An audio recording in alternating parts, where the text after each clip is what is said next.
following program is rated TV MAL. It contains strong language and is intended only for mature audiences.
Falling down on my ass. That's the ratings are. The ratings are. Woo! We'll talk about those later, but congratulations, Doctor Who. Congratulations on setting a 61-year record for the lowest ever ratings on a Doctor Who show. Well done. Well done. Murdered by the message. Murdered by self-deletion. Yeah. Wonderful stuff. Wonderful stuff. I was a very happy boy today. It looked like they held off for as long as they possibly could. It committed gendercide. Amazing how many people are very pro-compelled speech on social media. Yeah, but never mind. They got IQs lower than anyway. We won't go into that. You like to call them window lickers? Window lickers, yeah. Yes. Twat waffles. Twat waffles. That's also a personal favorite of mine. Yeah. That's in the top 5 for sure. Yeah, I'm kind of running with spasticated retards right now as well, because I figure that's really. Hi, Chuck. How you doing, man? Kind of like there's 2 minutes as just saying. So, welcome to the Real BBC, everybody. Yeah, we got a couple of beauties here today. We'll get into that in a minute. First of all, Gary, how you doing, sir? Welcome back, by the way. Welcome back. Yeah, I was. It's been a long time. I missed you guys. I missed you, boo. No. I didn't miss US, but I missed the chat. I missed Chuck. I missed Graham. I missed Mahler. And I missed bagging and boarding because that's what the BBC is. We're bagging and boarding. I'm sorry. We got the. Well, I mean. Oh, no. Gary's unfortunately been. Oh, man. He must be having internet trouble. It's ruthless. Oh, well. It's ruthless here. Sorry. I'm going to be bagging and boarding Marvel books today. So, wow. Yeah, but some good ones. They're old Marvel books. They're old Marvel books. Okay, fair enough. They're old Marvel books. They're good. Little bit of a classic one. It's probably considered a classic around these parts. So yeah, I'm looking forward to it. I watched the Frank Miller documentary last night. Billy Tucci made it in. Really? It was Nice. He was showing Frank his tattoo or something like, and they kept the scene in. So it was like filmed over the period, like 10 years. Oh wow. And it was really good. It was really, I mean, there's some political stuff that I just, from the French director, you're going, ugh. But other than that, it was really good to have my kid with me. And he was super inspired. I mean, it's about the love of comics.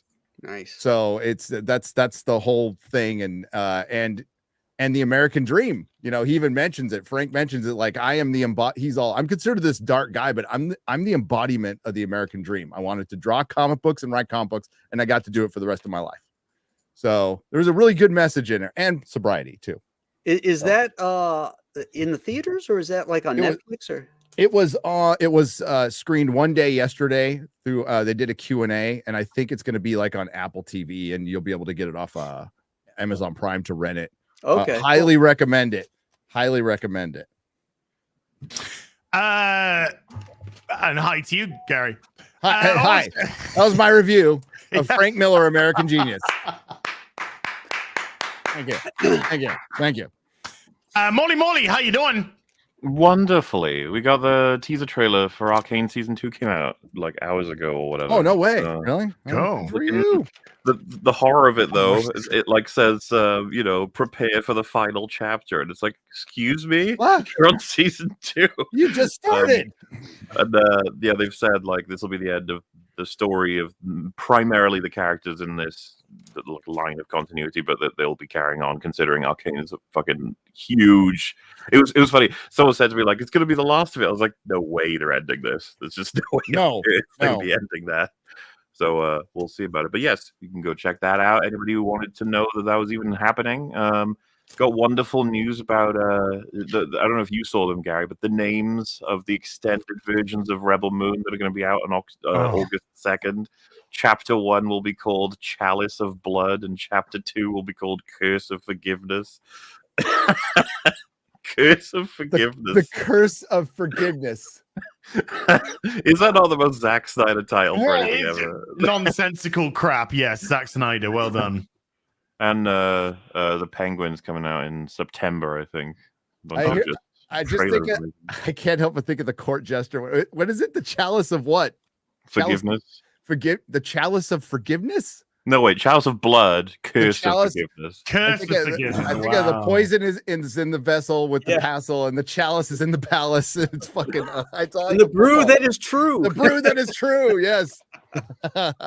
Great movie, by the way. Did Zack Snyder just put that into like an AI generated title machine? Well, the fact that I just mixed them up, the Chalice of Forgiveness and the Curse of Blood, you know.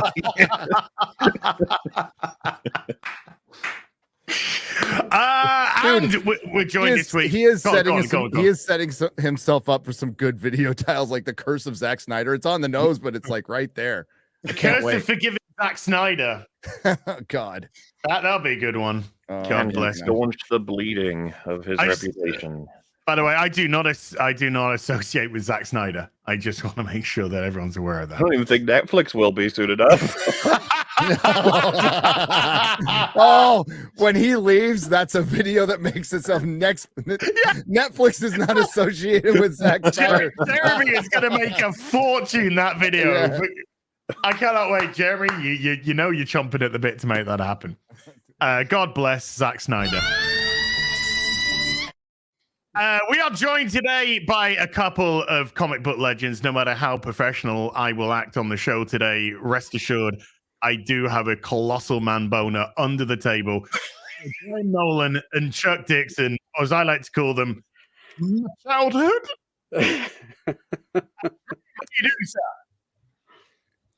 Hello. That you're Graham, sir. Yeah, you're Graham. No, we couldn't hear you. Yeah, you went out. Yeah, you went out. I was talking about man boners and my childhood, but it's okay. Yeah, the boner part got through. Okay, we heard that. I said, as I like to call you, my childhood, because you really were. You two guys were my comic book childhood. I call you the dream team. You always were the dream team to me. I think he's calling you fucking old. That's what I think he's calling. Yeah. I'm calling them seasoned. Seasoned. I'm calling them tried, tested, and proven. That's not what you call me. You call me dementia and and boomer and you gotta call it how you sees it, Gary. You know. Yeah, you do. Graham, how you doing, sir? I am wonderful. Thank you for asking. Holy shit! We need Graham on Friday Night Tights with an intro like that. I know, dude. We take like fucking 50 minutes for 5 people. Get this man hired now, Gary. He can take your place. Yeah, no problem. Oh, I'm all okay. for that. I'm all listen for to you. that. Always ready to leave Friday Night Tights. This guy always one I foot want out my the Friday door. nights To do what? Play Vidya every time. Watch Zack Snyder films. Exactly. You just end up watching Friday Night Tights all the time, asshole. That's what you do. Sorry, Graham. Hi, Graham. Welcome back. Hello, Gary. Congratulations on 1 million subs, dude. Thanks, man. That's awesome. Crazy. I totally feel like a different and better and person your reward now. is your videos don't get sent out to your subscribers. That's my reward. Yes, my reward is my videos go to less than 1% of my subscribers. Thanks, YouTube. Yeah. You probably didn't even know I released a video on Friday because nobody did. I mean, it's a miracle it got to almost 200,000 views, but yeah. Hey, watch my Acolyte review. You might not have heard it came out, but it did last Friday. Give it a shot. Yeah, no clue. Has that show come out already? It did. Nobody's been talking about it. No.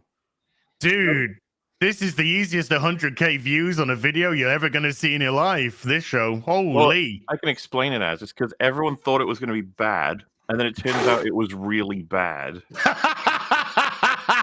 So it's just crazy how that mathematics works out, but there we are. Can't wait for tonight's episode. We're going to discover that the Force is actually is actually the creation of two black lesbian scissoring. And I would love to say I'm joking. Well, we don't know about the scissoring. It's just the scissoring's the only exaggeration. But it is coming from two black lesbians are going to conceive babies. If we were to say this comes from two black lesbian reviewers who given us insight into what happened. Chuck's taking notes right now. He's all, I should have thought of that idea. Yeah, Brilliant. Why? Brilliant. Next Alpha Core, boom. You do think sometimes if black lesbians bring him. If Russell T's watching Star Wars and he's like, oh shit, they're outdoing me. I gotta. Damn. I just had dudes kissing. I could have had black lesbians as well. Shit. Conceiving babies. Yeah. With the That's how the doctor. No, Marvel's already done it. Marvel's already done it with America Chavez. So there you go. Geez, it's gonna be like that South Park episode. Marvel already did it. Apart from it's just horrendously woke shit. Right. The worst stuff that we could think of to laugh about, and it's not Marvel. Marvel actually already did it. Yeah, we don't even have to make jokes at this point. We just describe what happens in the show. I know. Describe a scene. There you go. Yes, this is what happened in a scene. Oh, you're so funny. No, that's what happened in the scene.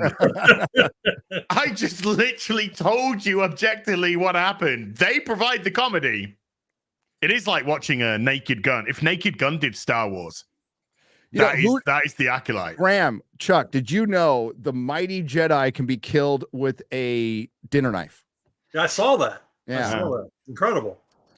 Yeah. You remember I just want to take your mind back. Do you remember Empire? Your mic went out again. What the fuck is going on? Do you remember The Empire Strikes Back? Yeah. No. Yep. Okay. Nobody remembers that film anymore. No way. It's an oldie, but we saw it at the theater. He went out I saw it at the theater once a week, every week for 6 months. You know, I heard that when that film came out, many people hated it as much as they hated The Last Jedi. That's what I heard. Yeah. Yeah. I never heard that. Never. Because I wouldn't listen to anybody who would say something that's stupid. Thank you. Yeah. I took a girl to that movie, and this is before the internet, and you just didn't know what was going to go on. And somehow she had found out, what the relationship was between Darth Vader and Luke Skywalker. And the movie hasn't even started. We're eating our popcorn. She leans to me and goes, I just can't believe that Luke is Darth Vader's son. Oh. I'm like, get her out of there! What? Last date. You're gone. And you're buying, by the way. Yeah. I want my money back. I didn't believe it when I saw it. I thought, Darth, you're a lying son of a bitch. You're just you're not his father. Come on. That doesn't make any sense. He's got as bad a memory as Obi-Wan, who can't even remember that he had a droid. Yeah. I don't remember ever owning a droid. Remember saving the universe with the droid and all that shit? Yeah. Do you remember ditching Luke Skywalker and going off to have an adventure with Princess Leia for some fucking reason? I know. No. I've got the Force Alzheimer's. Well, there's a little bit in Empire Strikes Back where Luke is running around Dagobah with Yoda on his back, and he's doing all kinds of acrobatics and getting himself into peak shape. I don't know if you knew this, but they filmed that because Frank Oz was in Mark Hamill's ass, and his arm was that's how he manipulated Yoda. I can believe and Mark that. Hamill. That's why you got a good performance out of Mark Hamill because Frank Oz had his hand up his ass and he was using him as a puppet. That's a skit for another day. Right. Hi, everybody. Enjoying the show so far, everybody? As still figuring stuff out. As is oh, okay. Then I'll continue. My your what? Yep, all right. Yep, got it. Hi. Hi. My YouTube was YouTubing. Yeah. So Luke was getting himself into peak condition to be a Jedi. He's getting himself into the peak of. I know where this is going. Yeah, you know where this is going. Of course, you know where this is going. Well, there is a new Jedi in town, gentlemen. There is a new Jedi in town, and he's called Execute Order 66 Chicken McNuggets. Here's you the go. deal. No, as yes, the Jedi lowered their standards, paving the way for Palpatine to take over. It's all meant to happen. Okay. Oh, gotcha. Yeah. They started allowing women in. Yeah. Yeah, that is yeah, this is this isn't a comedy sketch. What did Echo Chamberlain call him? A Jedi Jedi-betes? Jedi-betes. Jedi-betes. Jedi-betes. Diabetes. Oh, that's hysterical. That was the winner. We were trying to think of one, but he won it. That Echo. He didn't lay off the blue milkshakes. Yeah. Yeah. He's mainlining him, Chuck. Yeah. It needs to shift to the green stuff, dude. It's shift to the green stuff that Luke drinks in the last Jedi. Yeah, some blue titty, green titty milk, fucking Does titty he smell milk. like force farts or something? Like, what's his special ability? Eating. Eating. That's his special ability. He lifts eating. donuts into his mouth with the force. Yeah. Okay. That's why all the other Jedi are in good shape, because he eats all the food. Well, I mean, if it was great names. If it was a spy, and they're like, "Who's the spy?" It would be funny. Yes. Yeah. One of you is not a Jedi. Does anyone here stand out? We go on. And he's This like, could go into different places. "Oh, jeez, that's awful. That someone here is a spy." I don't know who took the chicken pie, but Chuck Dixon, Yes. How are you doing, sir? Good. I'm fresh from a month off. I took a month off. I came back and comics were still here. So I started writing yesterday again. Ooh. You can tell us. Nobody's watching. You can just tell us. You can tell us in secret. We'll be fine. What? We're very trustworthy. Yeah, nobody's watching. we're it's just just like us. a steel trap. You can tell us. Okay. No. Okay. Okay. Had to try. Fine. Yeah, we tried. Great to see you. Congratulations on Alpha Core. That was a beauty. Can't wait for the next one. Yes, sir.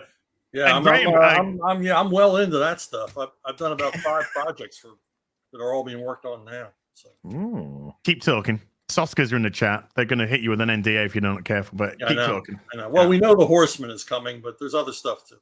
So Joe Bennett keeps saying, "What if we did this?" And I'm like, "Yeah, that's cool." Okay. Why not? Yeah. Let's do it. Graham, congratulations on Ghost of Matacumbe Key. Really fun book. Thank you. Really by the way, that. we did not send out a memo, people. I know. This is not planned. I was actually sat here before the show going, should I wear this or should I just put the Compass Comics one on? Because this that was the other shirt I was going to wear. This is a very specific book, the one that just came out. Obviously, you got a new the one only coming shirt out. Graham has. So Yeah. That's true. Yeah. This is the only shirt I have, actually, as well. I just turn it inside out to make it look like I've got a black t-shirt. That's it.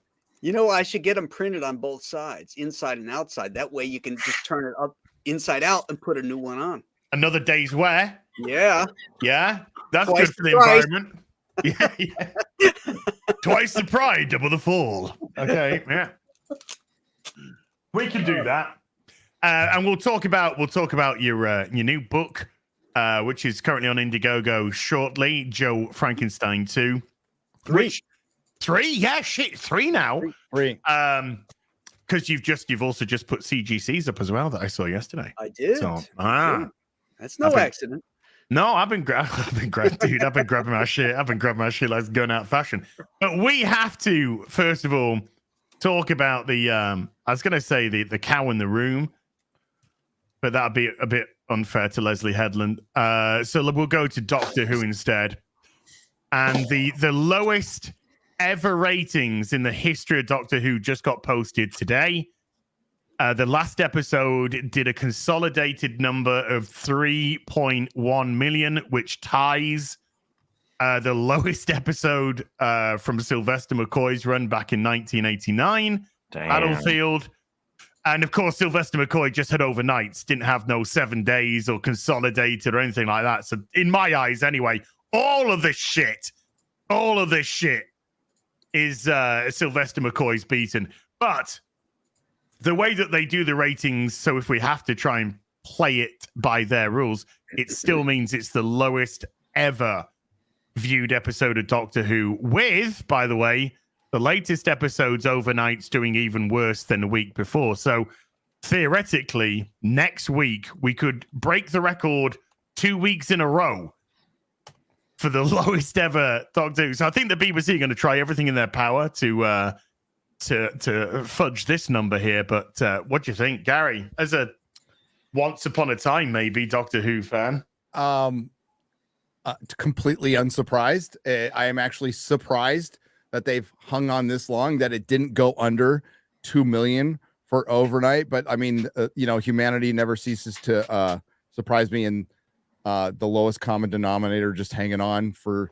Yeah, I just disrespected the 2 million people who watch this show who aren't YouTubers and who aren't clowning it. I did. Because what the fuck are you watching? What are you waiting for? It's like, this is going down exactly how we expected as. So it's post dead, and we are now in apathy phase. This happens to every single franchise or story that betrays its audience and betrays its core character.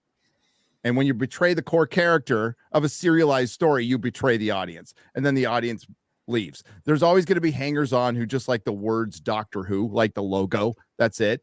Or there's channels, and it was a British institution, but what it is now is where Star Wars is headed very fast. If Marvel stays on this road, is headed very fast. Star Trek is already there. We're already seeing it with Star Trek. So we're in the post-apocalypse of all this. And here we are. Love to kill our heroes, they kill the franchises we love. James Bond, Star Wars, Star Trek, you name it. It's all gone to shit. Yeah, and there was an article from a guy running the BBC, and he essentially said, "Hey, we know we're making non-economic decisions, but it's the right thing to do for progressivism with the public's money." When you're making non-economic decisions, because it's not your money to make it. Right. You're getting it from the British public with the license fee. So it's easy to spend somebody else's money. We call them sugar daddies. When I do Ripping a Silverback with Eric, sugar daddy companies, Warner, Disney, sugar daddy companies. Chuck, Graham, either of you Doctor Who fans or watch Doctor Who, or where have you sat on this, and where do you sit really on the co-option of these major franchises? Well, I'm not what you call Doctor Who fan, but I've certainly watched it. Mm-hmm. I mean, I watched when Tom Baker, was a phenomenon. And I watched up through the end of Matt Smith, and I lost interest. And my kids were watching it, and yeah, I like it. What I can't understand is there a more dedicated fandom than the Doctor Who fandom? And you would just throw that away? Right. Mm-hmm. Let's give them some credit. It took them over 50 years. So it took them about since 2015. That's how easily and quickly you can kill anything that's so beloved. Yeah. No, you're right, Chuck. It's one of the, like, fandom was around, like, we can get into like fandom going way, way back, but fandom for Doctor Who was like one, Star Trek gets a lot of credit for first conventions, and it deserves it, but Doctor Who predates it by many years. Right. And it had a connection of dudes were like getting their 16 millimeter or 8 millimeter, whatever cameras, pointing them at the TV. They weren't getting any sound. And then they were on like mailing lists, and you would send them to people in Australia. So that fandom was huge. It was niche, but it was huge and loyal, and stuck around for decades. Like Star Wars is the big mama IP. There'll never be an IP bigger than that. Singular IP. It's a cinematic IP, which is no longer a cinematic IP. But like throwing away Star Trek and particularly Doctor Who, which is, I mean, as you know, as part of your culture. Yeah. Part of a country's culture used to be is well, it's insane, but they meant to do it as you guys just mentioned. It's deliberate. Mm-hmm. It's absolutely deliberate. Jodie's the first female doctor played by Jodie Whittaker. That was a political decision. That was an agenda decision. It wasn't a story-driven decision. Mm-hmm. Same with Shurigawa, Nurse What? Mahler TM. Nurse What? It's the same thing. So they're not making story decisions, and you can tell. But I caught up on these episodes, dude. Holy shit! Like the last one, like two dudes kissing. That's happened in Doctor Who. That's happened in Doctor Who. No. At the end, I'll save you, white people. No, we can't go with you because you're black. What? Oh yeah. What the fuck? Gary, we've warned you not to watch that much cringe in a row, by the way. Like, that's dangerous. I've seen like some of these episodes weekly. I had to stop. My doctor actually, gave me a very strong word about it. I was starting to, deteriorate, so I thought, yeah, better not. But to hear that you did that, that's very irresponsible. So I'm disappointed. You should be watching more House of the Dragon in between it. I'm starting today, and I just watched it a couple weeks ago. I watched the first 2 episodes. I'm also going to get it done before we see season 2, and it's so funny watching a show that's that much better, like directly compared with something like The Acolyte. There'll be a scene where characters are saying shit, and you're like, oh, you got to think about this when they say that, and then also this, and then they're saying this while they're looking at this person because that's the connection they're going to have later. That's going to be doing this, and you see all this shit that you're like, fuck, this is what TV show is. I forgot what good writing is. And certainly there's like the messaging in it, right? But the funniest bit about this show is the women are horrible. Well, so terrible. And that makes everybody's terrible. And I like that. Where Rainey says, like, women would make better leaders because men set the world on fire, or whatever the fuck it is. Like, you can't help but watch that and be like, oh, it's ironic. I see. Yeah, like but the creators will be like, no, it's not. You're like, no, it is. It is. it is because that woman who said that just fucking stepped on like a town full of people with their dragon without a second thought. And this was hot off the heels of one of the most catastrophic decisions in storytelling of a woman annihilating an entire city of people. I know. It's such a weird thing to hear them say, and you're like, yeah, sure, but like, the story doesn't agree with you. The story doesn't agree with you. I know. I've been so desperate for good sci-fi, particularly when you've got The Acolyte. Fucking hell. And then you've got Nurse What, aka formerly known as Doctor Who. Wow. I've been watching Space 1999. Oh, I love that show. It is so slow. This is it. I don't mind. I don't need to have ADHD pacing on stuff. I just need good stories, good characters, interesting premise.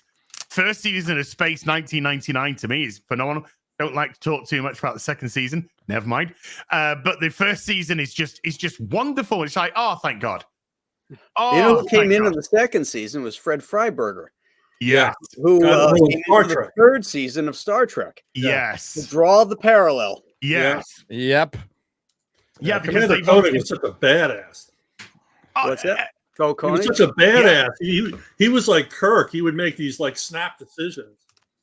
You remember the one where the hippie aliens show up, and for some reason Koenig goes unconscious when they show up, and everybody thinks they're the greatest, right? He wakes up and sees them. And the first thing he does is shoot them with a laser to make sure it's working.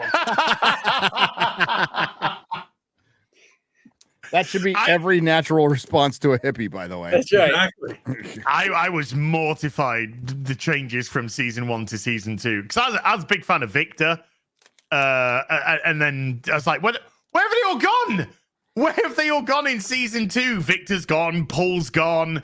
I'm just like, the Janet's barely in season 2 as well. The others, even the Aussie guy, I forget his name off the top of my head. Not important. He's Australian. He kind of gets pushed to the sideline. as well.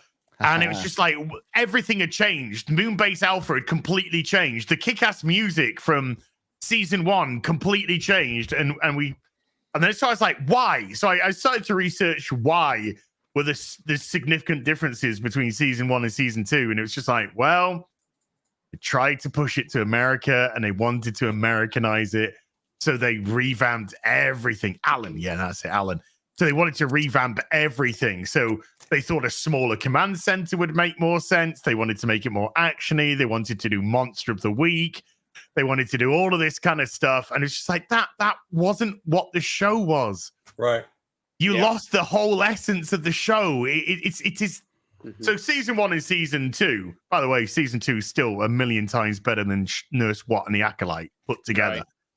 But it feels like you're watching 2 different shows. Yeah. Completely. If you ever get a chance, try to find the Italians made a theatrical feature out of the first 2 episodes of the show.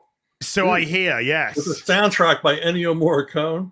Oh, It's awesome. It is awesome. I need to watch that. Yeah. You Okay. know, Space 1999 was supposed to be a spin-off of UFO. Oh, really? Yeah.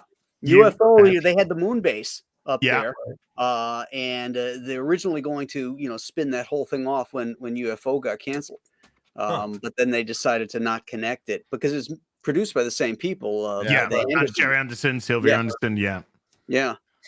Because I'm a huge I like fan of UFO. I thought UFO was cool. UFO is a good show. That music and the sci-fi. Those 2 people, they had insane ideas. Jerry Anderson and Sylvia Anderson, both of them, their ideas were great. Because I love Thunderbirds. I love Stingray. I'm a huge Captain Scarlet fan. Space 1999. Even Space Precinct. Space Precinct. Yeah. I remember that. That was pretty goofy, but I mean, I'm watching it. I'll watch it. No problem. Fun. But it was fun. That's just the word, though. It's fun. You watch Nurse Watt. You watch that guy. These aren't fun. It is like nails on a chalkboard with these shows. As they work at this point. They're literal work. Like we watch them as part of our job, and it's it's crazy. Isn't it? Actually, actively want to offend the audience. No, you wouldn't want to offend the audience at all. No. I mean, Nurse Watt does. They're pleased when the audience is upset by what they're watching.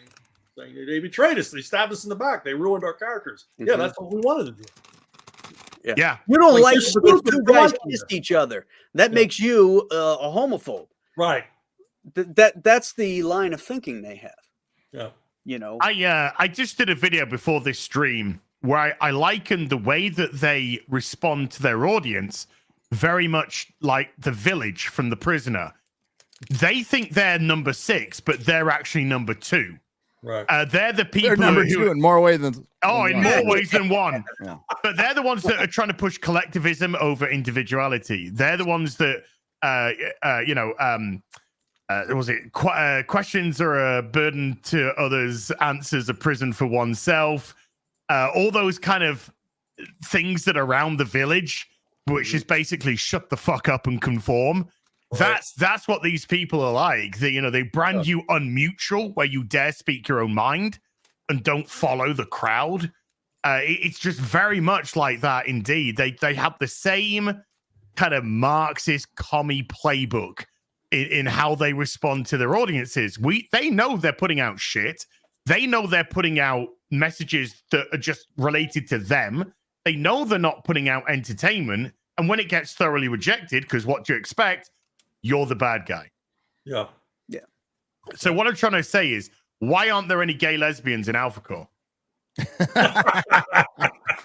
Wait, I like how gay lesbians. Yeah. We have some non-gay lesbians. Yeah. Oh, okay. So, that's fine. That's fine. I'm okay with that. Yeah, they're just sort of latent lesbians. Yeah. You can just, if you want to assume that all the female characters in Alpha Core are lesbians, be my guest. If you want to assume when they're not in costume, they're trad wives, be my guest. I really don't care. So. Okay, that kind of turned me on a little bit. A little bit too much. Hello, honey, I'm home. I've just been cooking dinner. and the laundry's done. Oh my God. This is the best day of my life. And here's a sandwich. Yeah. Yeah. There you go, darling. I put the game on for you. Here are your slippers. Oh. Let me light that pipe.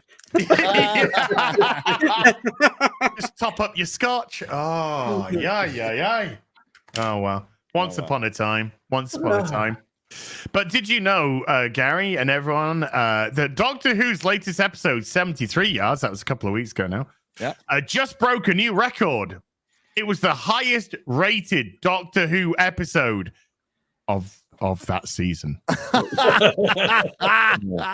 Who put? Oh, it's Collider. Okay, Collider. Yeah, Jessie Parker, who looks like she's 5, from Collider. Doctor Who's latest episode, 73 yards, set an overnight viewership record with 2.62 million views. I mean, that was like the 4th lowest overnight of all time or something. But don't worry about that. That's a new record. That's the level of fucking gaslighting nonsense. Is it any wonder that mainstream media is dying? Can we turn this around? Can it be turned around? It can't. What, mainstream media? Fucking let it die. No, but I mean, can it be turned around that it's going to get replaced by actual objective articles? It is by us. I don't know about articles. I mean, there's Jeremy's still content, out there doing a site, but content there is. Yeah, we're doing it now. Like we're doing their job. Hey, thank you, Access Media. Thank you. I appreciate it. You opened the door for a lot of YouTubers. We should all be grateful that you were so resolute on being retarded for so long. That all I have is gratitude. Thanks. Cheers. Yeah, you go to a restaurant and they serve you a shit sandwich. Eventually, you're going to stop going to that restaurant, and that's what's happening with a lot of these franchises these days. You look at it in politics too. Look what just happened this last week in the EU with in France, in Argentina, Germany. There's a lot of changes happening because people are fed up. Real people, regular folks, are just fed up. And I think the analogy applies also to entertainment. Well, Graham, if you they served a shit sandwich, you should sue them. Yeah. I'm sorry, Mo? If you served a shit sandwich, you should sue the restaurant. I complained once at a Chinese restaurant, and the guy said, "You order shit, you eat shit." Oh. But yeah, they got to change course because have you seen the debt these studios are in? Yes. It's like there are governments in the world that don't have national debts this large. Seriously, tens of billions of dollars at each studio. They're still allowed to borrow. They're still allowed to borrow. They're still allowed to acquire. Because they have activist investors who are keeping them afloat, especially Disney. Mm-hmm. But you see every studio is making horror films because they need the money. Yeah, and those are bulletproof. Yeah, $20 million. Return. Yeah, make it for $20 million. It makes $120 million, $200 million. You're good all day long. Somebody we all know recently called me and said the straight white male is back. They're asking the studios quietly, saying let's get back to making money. Was that John Milius who called you? Oh, that'd be awesome. Because it sounds like something he'd say. God damn, that guy's a legend. It could have been. It could have been. Well, doesn't sound like Russell T. Davis. Deadpool and Wolverine, White Boy Summer. It's going to be White Boy Summer saves the box office at least for one weekend, maybe two. For a weekend. Yeah. Well, it was White Boy Summer last year when Tom Cruise did it. Yeah. Although Bad Boys 4 wasn't bad. It wasn't. I mean, it's not like great cinema, but it wasn't. Mm-hmm. I liked it. I had fun. Doing well, right? Yeah, it did well.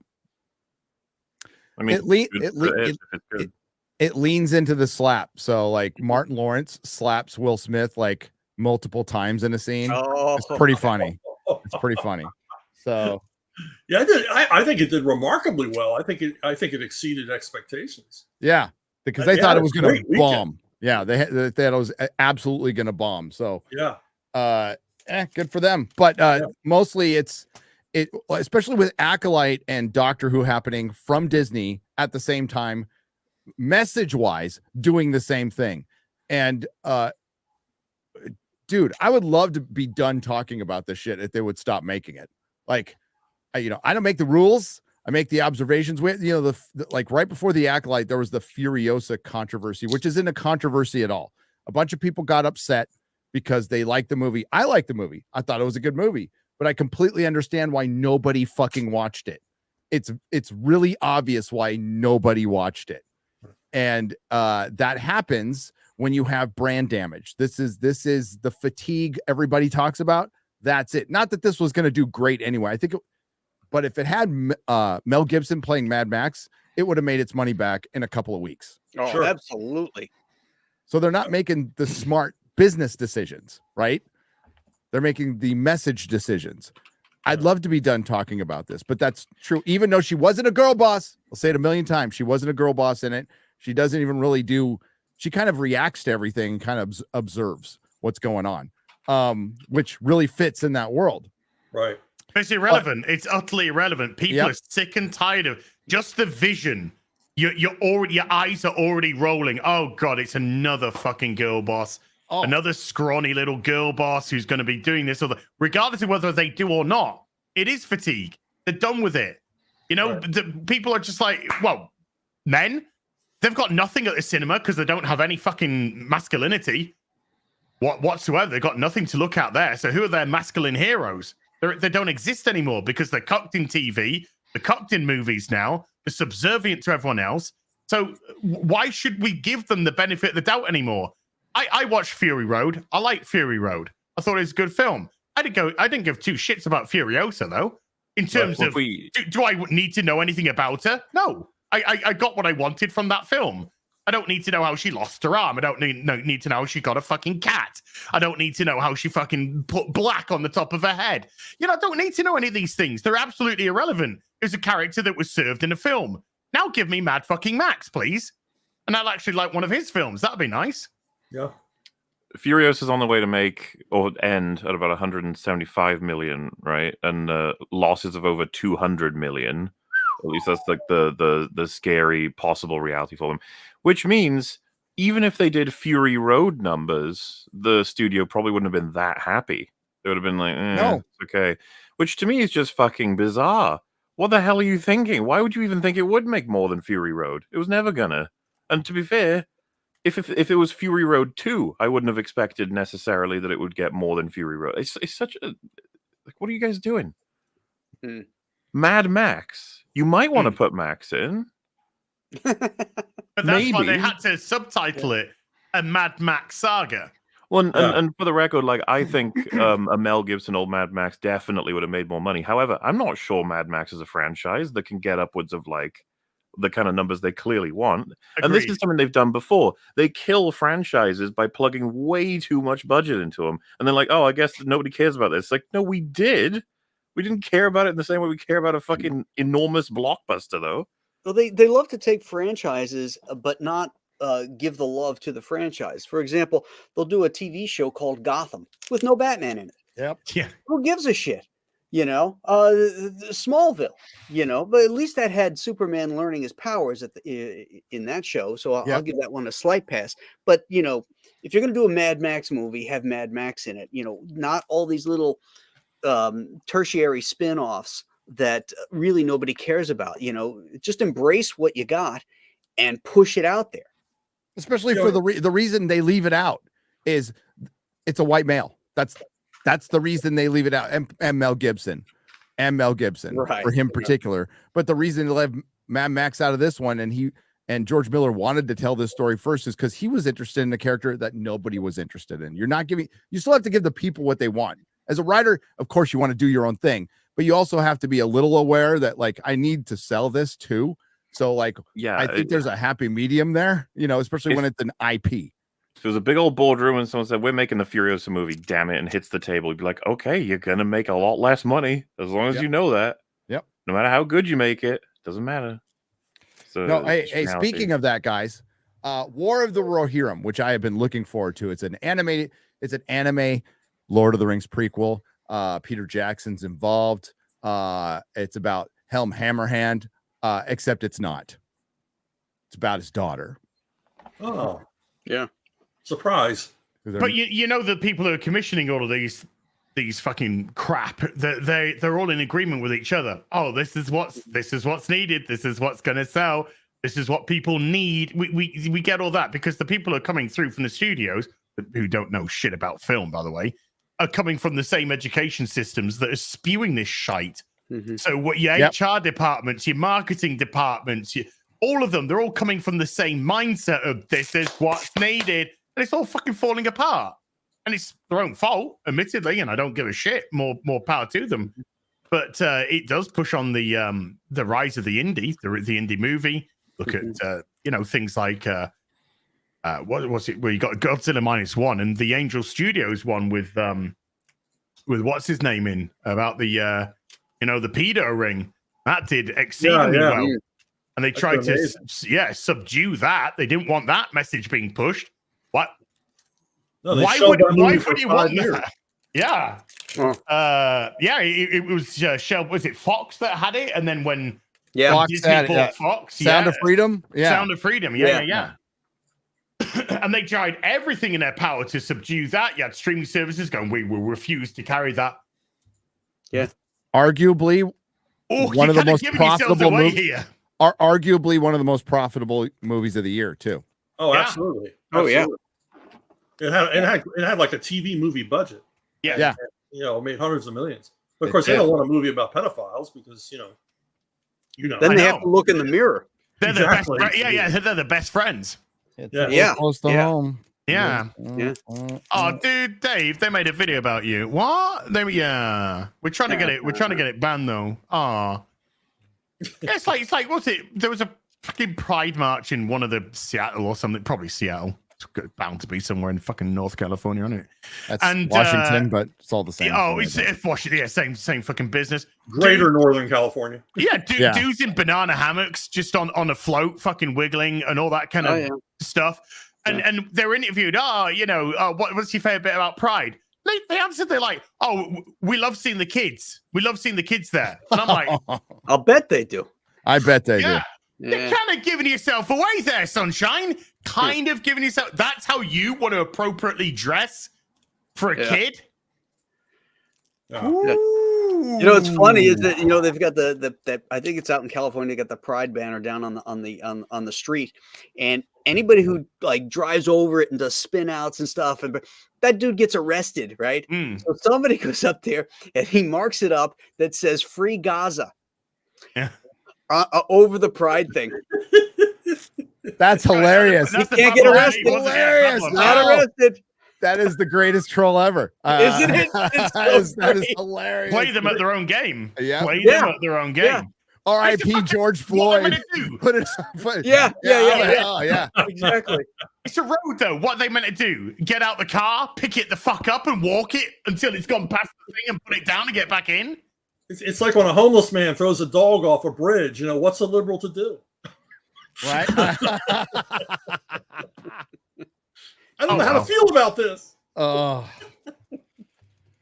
wow. Their brain starts malfunctioning. Well, it already did, but it starts to short circuit. So kind of like what everybody's doing it was so weird, the conversation over Furiosa. You guys obviously wouldn't pay attention because it was stupid, but it's still going around. Like Red Letter Media made a video and they threw up like my thumbnail and some other people didn't even listen like to the part where I said I really like this movie. I think the action is great.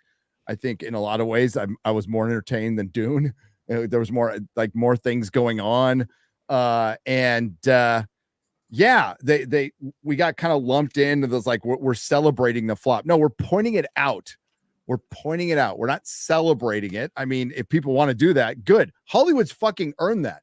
Like, when did Hollywood earn a benefit of the doubt over the last 5 years? When did that did I miss that part? Did I miss the part that Furiosa didn't fucking flop? Did I miss that part? I don't think I did. It flopped. It flopped badly.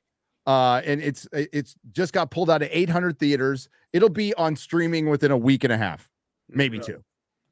But we spoke about liking The Fall Guy. We thought The Fall Guy was a fun film.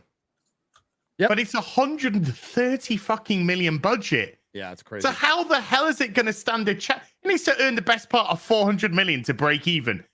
It's essentially a romantic comedy in essence. How are you trying to make a romantic comedy make 400 million? Should have been made 20 million tops. Tops. Right. And would have been a better movie for it.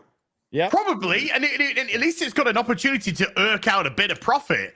Right. But there's this kind of mentality. The more money we throw at it, the more return we'll get on it. No. That's never been how movies work. That poster is so nice. It's such a great poster. Good. I love that painting of the Enterprise. No gay lesbians on that thing. No gay lesbians.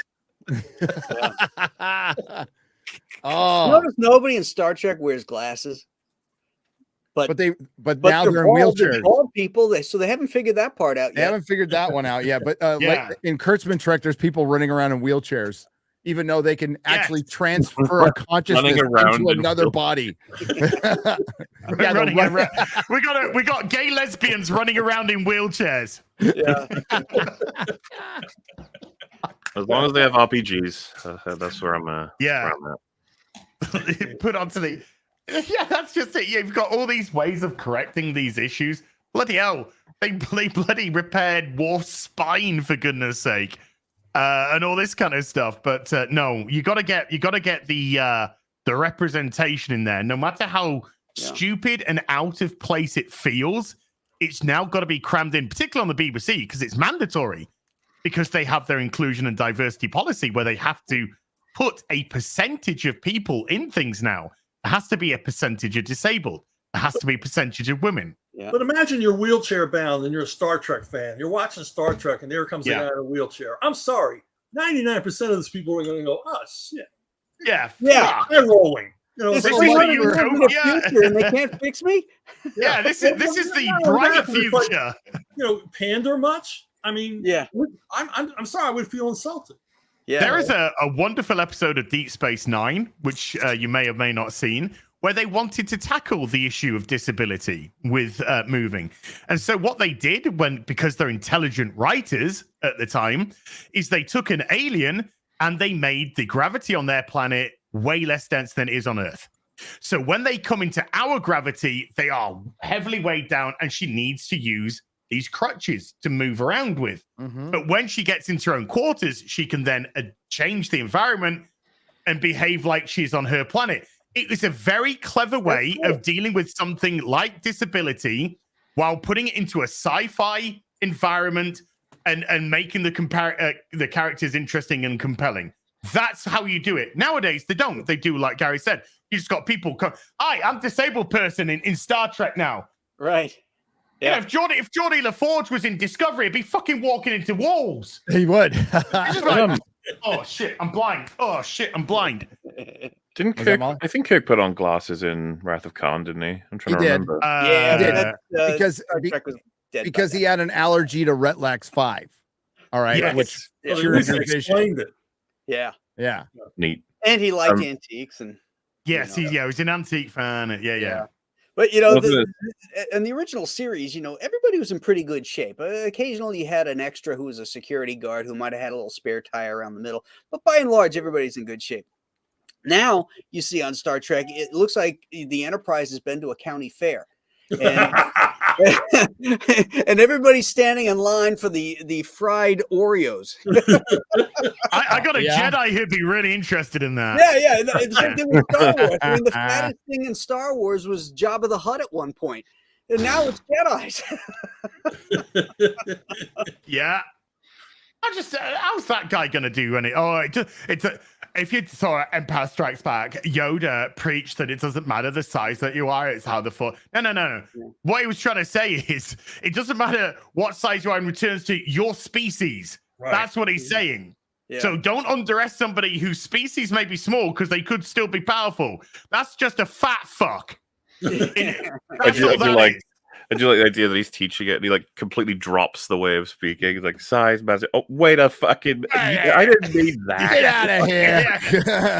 The part about all that bothers me is that these fantasy things are supposed to be aspirational. Yes. Right. Inspirational, but not representational. Yeah. You don't have to be. You don't have to have, this overweight guy or this paraplegic person or something like that. You should tell a story, as you had said, that would explain that, in that world, and make that person aspirational to people in today's world, because it is fantasy, that they can look to and say, I'd like to be like that person. I don't have to be from Krypton to be and be represented. I have to think of Superman as aspirational, as somebody to look up to. And that goes, same thing. Let's say Luke Cage. I don't have to be black to like reading Luke Cage, because he's such an interesting character. Maybe I want to be like him. I want to be a tough dude like Luke Cage because of his attitude and all that stuff. Has nothing to do with his skin color or any of that stuff. Yeah. And that's the problem with all of these franchises and all this popular culture and media, is that they think that representationalism is more important than aspiration and inspiration in a fantasy concept. But who needs to be represented? I don't feel like I need to be represented. No. The action film, like a white guy added in here, is not going to make this movie any better. The card they usually pull on that is like, of course the white people feel they don't need representation when they get 90 million % of it. But the thing is, we all know ourselves, and so like when I was watching Blade when I was a kid, it never came into my mind. I was just like, I want to be like a vampire killer who's this badass. Right. If someone had said to me like, but he's black, I'd have been like, what? Can't be. So what? Yeah, like this. And it's funny you brought up Yoda. It's like I've got several friends whose favorite, most inspirational Jedi is Yoda. What does that mean? It's like if only Yoda had matched my skin color. It's like, what are you if only I was a about? green frog-like creature. I mean, but nowadays the doctrine nowadays is you're perfect the way you are, regardless of not whether you're fat, you're this, you're that, you're the other. Or you're not in the right body, and all this kind of fucking weird shit which is going on now. Oh, let's get them straight onto an operating table. There is no aspiration now. Seems to be a dirty word, right? Because you are.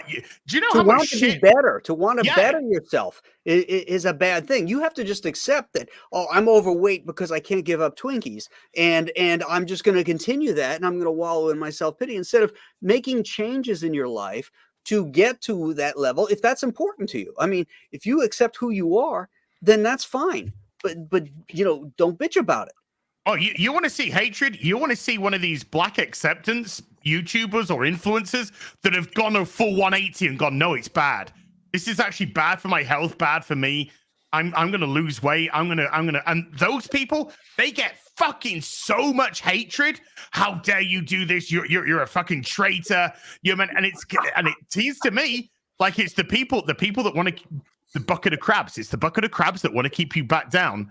That are pulling those people. I want you to be as miserable as me. I want you to look as miserable as I am, and be just as non-productive or aspirational to change as I am. And that's what you get. Somebody here in the chat, I'm not having to go at this person in chat, but somebody in this chat here put Porkins is fat. Yeah, Porkins is fat in Star Wars. Do you know what he isn't? He isn't a Jedi. Because the rebellion is made up of all kinds. Luke's a fucking farm boy. Well, and he goes off and joins the rebellion. So like he is often referenced as the fat pilot who, like, everyone sees, you know what I mean? Like his name is Porkins. What gave it away? But it's to show that the rebellion is made up of just mishmash people who are desperate to fight the Empire. It doesn't matter where you come from. This goes along with like a deeper problem it's generational, right? It's not all a Gen Z, so hashtag not all, but there's a generation out there. We live in a pretty affluent society, right? And they lack a lot of meaning, and they're searching for meaning, and they're finding it in social media, which is not the place to find meaning in your life. So there's this hyper narcissism that comes from insecurity, like massive insecurity. Plus, it doesn't help that you locked everybody, a generation of kids down for 2 fucking years in some places. Yeah. And they're completely screwed up, but because they went to school, and a lot of their parents just plopped them in front of a screen. Yep. The generation after mine, I would say, is the one that got brought up almost exclusively on the internet, which is completely untested. That was like a mistake. Yeah, you are patient zero with that. So good luck. Well, I got a good set of years without the internet. You know what I mean? Okay, like my yeah. generation was like 50-50, but after me, it's 100% pretty much. Especially when they're like, "Oh, I'm getting my 6-year-old their first mobile phone." You're like, "Oh God." Oh. You know, okay. Just Buy 'em a quick aside. ball. Quick aside. I went with my son to buy a car, and we bought the car quicker than I bought my last cell phone. Like, because I went in at like a T-Mobile to get a new phone. It took like 3 fucking hours. Like when did that start? I want that to end. Sorry, that's old man yelling at clouds. Gary, what the fuck was that? It's just a quick aside because I was talking about with my wife like right before this. I'm like, it took us longer to buy our cell phone than a fucking car. What the fuck? Our house took less time. But hey, I also want to point out speculators. You guys know about speculators, Graham and Chuck, the comic book speculators. Yellow Flash was pointing this out. It was believed that Taylor Swift was going to play Dazzler in Deadpool and Wolverine. So all the speculators were shelling out hundreds for this thing that I got for about $10. And it turns out she's not going to be in it. Oh no, poor speculators. Now it's worth $10 again. Now it's worth $10. So. That's a shame. I got some Uncanny X-Men coming. I'm not sure if 130 is in there. I think 130 is one of them. Well, what I'm bagging boarding here is complete Claremont run. So it's giant size 1 to 279. It's for Junior. I also got something else for juniors. You want to see? Yeah. He better appreciate this shit, by the way. Oh, speaking of which, just got in. Oh, hello. Hey, low grade, so affordable. It's 1.8. It's a 1.8. I got a good deal on it. Yeah. Well, Gary, you know, because I put you onto it as well. There was a comic book auction here in the UK a couple of days ago. Yep. And 3 of the books that they had was Detective Comics 31 with the monk cover. Bob Kane's monk cover. Yep. They had Batman #1, a 3.0 restored, and they had a Superman #1, which was a 1.8. And that 1.8 for the Superman one sold for £78,000. Oh yeah. As you'll have to help out people who aren't familiar, is Batman some kind of famous character or? Yes. Well, he's a gay lesbian. He's a gay lesbian. The first? He's gay lesbian Antifa, by the way. Yes, yeah. Did you guys hear the latest thing about Superman #1? That, you know, when it first printed it, they printed 800,000 copies of that, and it sold out immediately. Then they went back to print on it. Yes. But when they went back to print, time had passed, and one of the house ads had changed. So the house ad originally says, you know, coming soon, more fun comics, whatever it was. And then in the reprint one, it says on sale now. So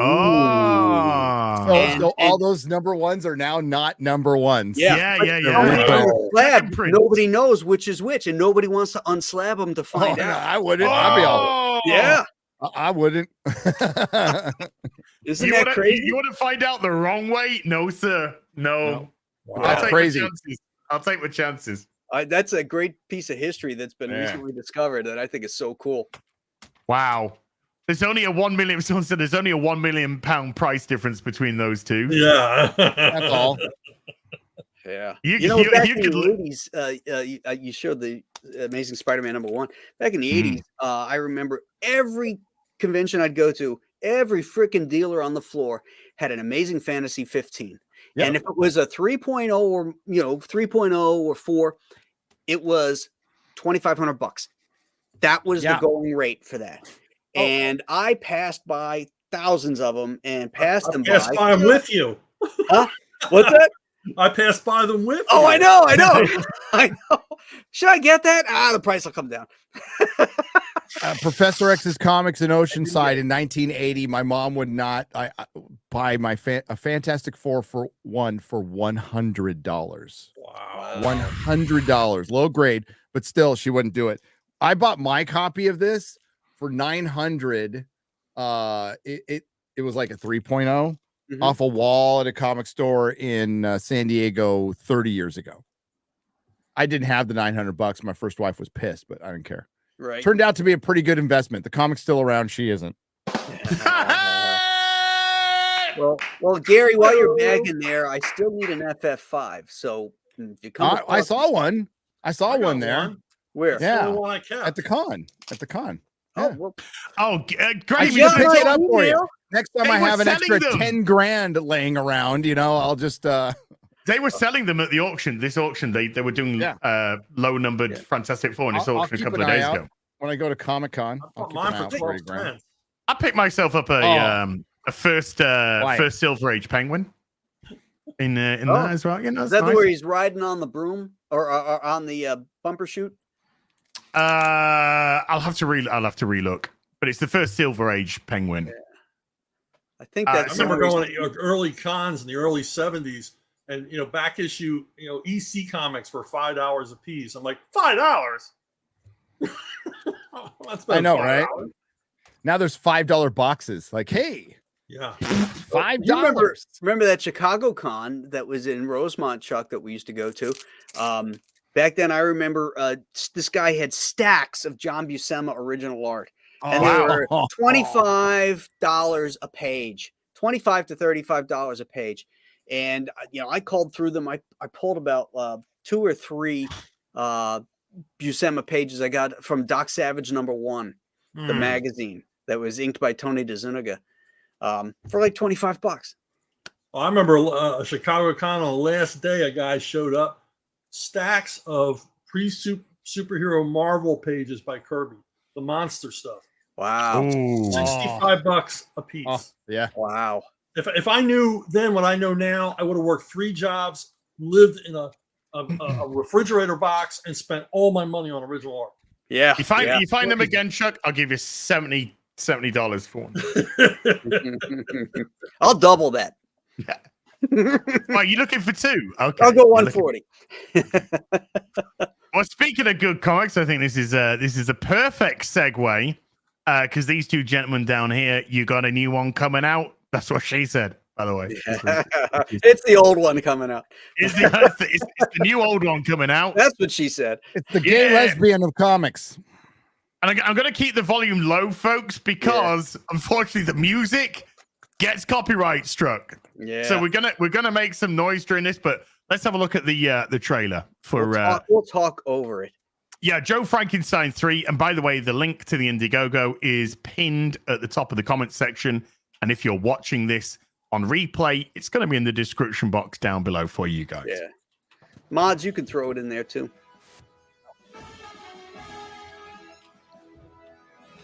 Yeah, I had the guy when he's making this thing. I love the Universal Monster movies, so I wanted that opening to look like a Universal Monster. Yeah. It looks perfect for that. Yeah, it's pretty funny. Yeah. This is basically the same trailer as the first one, but with new images, and a final card announcing Anthony. Well, we'll get into that when we start talking about the. There's Graham at the back of his car smoking and stoking, It's pretty right on. Pretty much, actually. Yeah. That's a great shot. Look at that. Yeah. Oh, It's looking good. Yeah. See, some of these images are mine from the first 2 books. Yes. Yeah. I love this. This is my favorite part. This is well that's the best animated. part. I love that. Yeah, that's the money shot. I am right raw. there. Yeah. I am raw. Hell yeah. So that is now up on Indiegogo at the moment. There's still 28 days left. It's been up for a couple of 3 days now, so it's doing all right. Yeah. Been off to a flying start. Yeah. I've grabbed my stuff. I need Bump to that go. number, as bump it. I will. Well, I do because I do need to get the CGCs. So I did get the everything package, and I did get the variant cover, which is also. Where is it? That special one. There you go. There the only 500. Yeah. Only 500 of those are going to get made. Thank you. When you actually order one of these, folks, you do get the option, which is I like this. This is a nice, interesting thing to do. You have the option whether or not you want it signed. Right. So you can tick a box to get this signed or not signed. Some people don't like their books signed. You know, I know exactly. They think it defaces it and all that, and I get that. You know, so That's true. I mean, because it's going to be so rare, you know, get it the way you want it. You want it signed, I'll sign it. If you don't, we won't. Right. That fair. I mean, I got my signed, of course, duh. I mean, yeah, hell Most yeah. people do. I've looked at the numbers, and it's like I think there's only a couple that have chosen unsigned. Yeah, then you got the CGC sign. I got to grab me one of them because they just came up yesterday. Yes. And also, if you want, you're doing the commissions again. So the Anthony, 11 by 17. we got to mention Anthony Gonzalez Clark, who is the artist on this book. It's not me. I'm not drawing this book. Yeah. Anthony's drawing it, and those are his commissions. Oh, okay. Chuck and I are just writing it, you know. Yeah. Right. Mm-hmm. Okay, that's it. Hey, there you go. Different. There's one of the covers as well. It's good. Look at that. I love this cover. That one's mine. I did the you can tell. The old man. Black and white variant on that as well. Yeah, that's the glow in the dark cover, the black and white. Ah, yes. Yeah, if you guys remember the Gosameta Kumbaki, we did a glow in the dark cover with that. You did. You know. Yeah, I got all mine. I remember when Kelly did the Batman Dead Man back when he was doing that, and they had the glow in the dark covers for that 3-parter as well, which were just beautiful, absolutely beautiful. It's a cool process. The CGC, and then you got the limited 500 copies only cover, which again is yourself, you boy, and we got some images from the book. Right. That's all Anthony's work there. Everything. It's brilliant. It's lovely. Yeah, he's really good. Yeah, he's tremendous. Yeah. Got the add-ons, the t-shirts, the coins, and your coaster set. Yeah, the coaster set now, man. Oh, you guys! I'm gonna have to get. Have I got the coaster? Is that in the everything or not? Is that not in the? I think it is in the everything. Scroll back up. And see. Well, it does say everything. Well, I know, but you know, if the stretch goes, you don't know. What's in the everything, but yeah, the coasters are in there. Yeah. Got some coins, got the coasters, got the t-shirt. Yeah, boy. I'm getting that. I'm getting everything. Yeah. Some not for British pounds. Jesus Christ. Wow. Some things aren't in the everything, Gary, because that perk was set up before the rare cover was added and the CGC was added. So, and you can't change it once on IGG once people have bought it into it. So, but it says clearly what you get in the everything package. Awesome. Yes. And you got your variant covers, your main covers, £20, $25. So good pricing as well. Because these tend to clock in at around 68 plus pages. Typically they're like 72 actually. Yeah, there you go. Yeah. There or thereabouts. So this is active right now, chat. As I said, the link is pinned in the comment section. So you just have to click that top link. It'll take you to here. And then if you're watching this on replay, I've got it linked in the description box down below for you there. And we'll come back. We'll have another look at this a little bit later on for you guys as well. Yeah, I just want to say, if you haven't read any of the Joe Frankenstein previous books, the 1 and 2, there's a package here that will get you caught up. It'll get you all 3 books. There you go. The Nolan Monster Pack, and there's the Anthony Monster Pack, because Anthony did variant covers. There it is. That's the Anthony Clark. So you can get all 3 books with either my covers or Anthony's covers, but same stories inside. And that'll catch you up and everything. Brilliant. Absolutely. And that's good. $75, £60. Good pricing again on that. To chat, go support our boys, Graham and Chuck. As you know, they're absolute legends. I mean, legends of the industry. You will not be disappointed in the slightest. But what you might be disappointed about is watching the Acolyte. I know that Graham and Chuck certainly haven't seen this. No. You know why I'm so mad is because I was working on a book, developing a book for my company called The Acolyte. Oh, shit. Oh, no. Yeah. And then all of a sudden, Lucas says, okay, here's our new show, The Acolyte. Shit. We're gonna ruin that word for you. Oh yeah, I'm afraid you're gonna have to come up with a different title because that's just poison now. That is just poison. Oh jeez. Oh, the person that kills the acolyte. Call it that. Yeah. A not retarded acolyte. Maybe. Yeah. The better acolyte. Yeah. Yeah. The Acolyte came out. And I watched both episodes twice and reviewed it. And then YouTube didn't put my video up. It's okay.